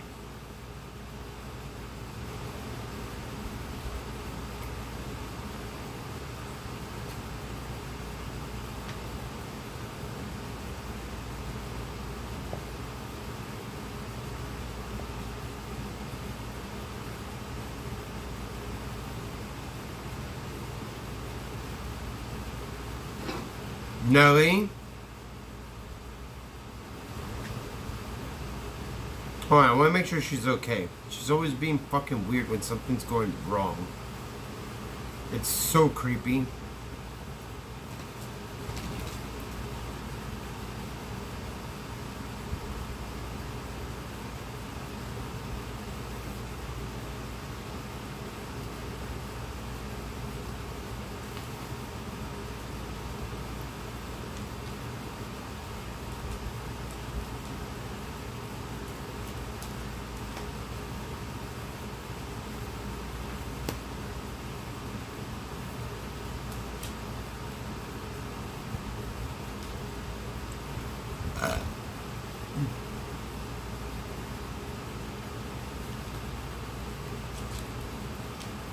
You're gonna need a VITD3. What the fuck's that?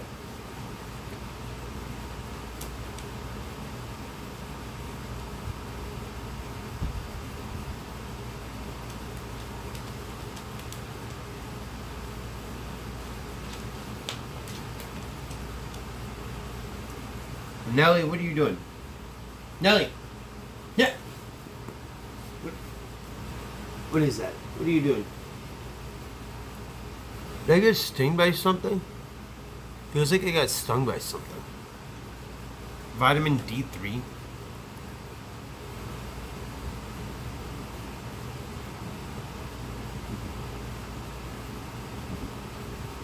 Nelly? Nelly? Let me see, what is she doing?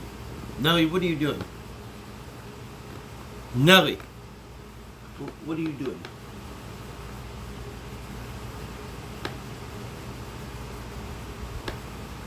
You okay? You're a good dog.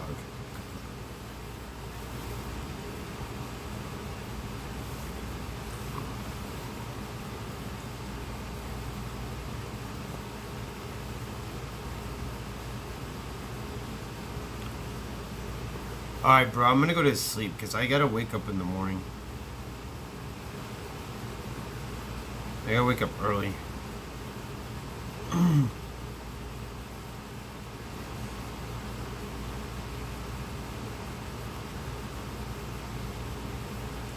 I know.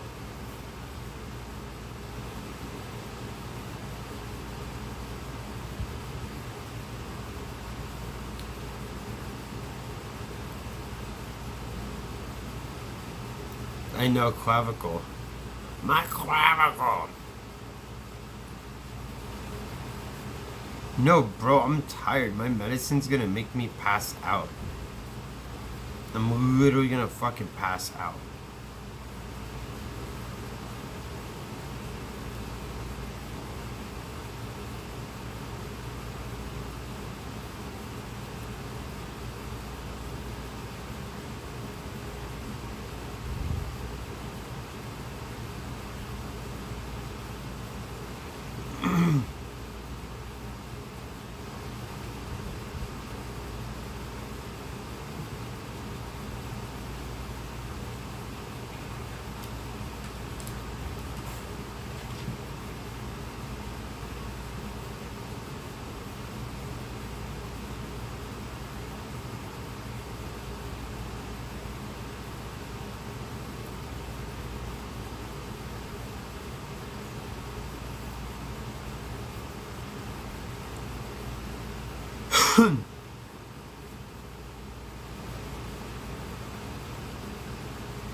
Alright, I'll be back later, dude.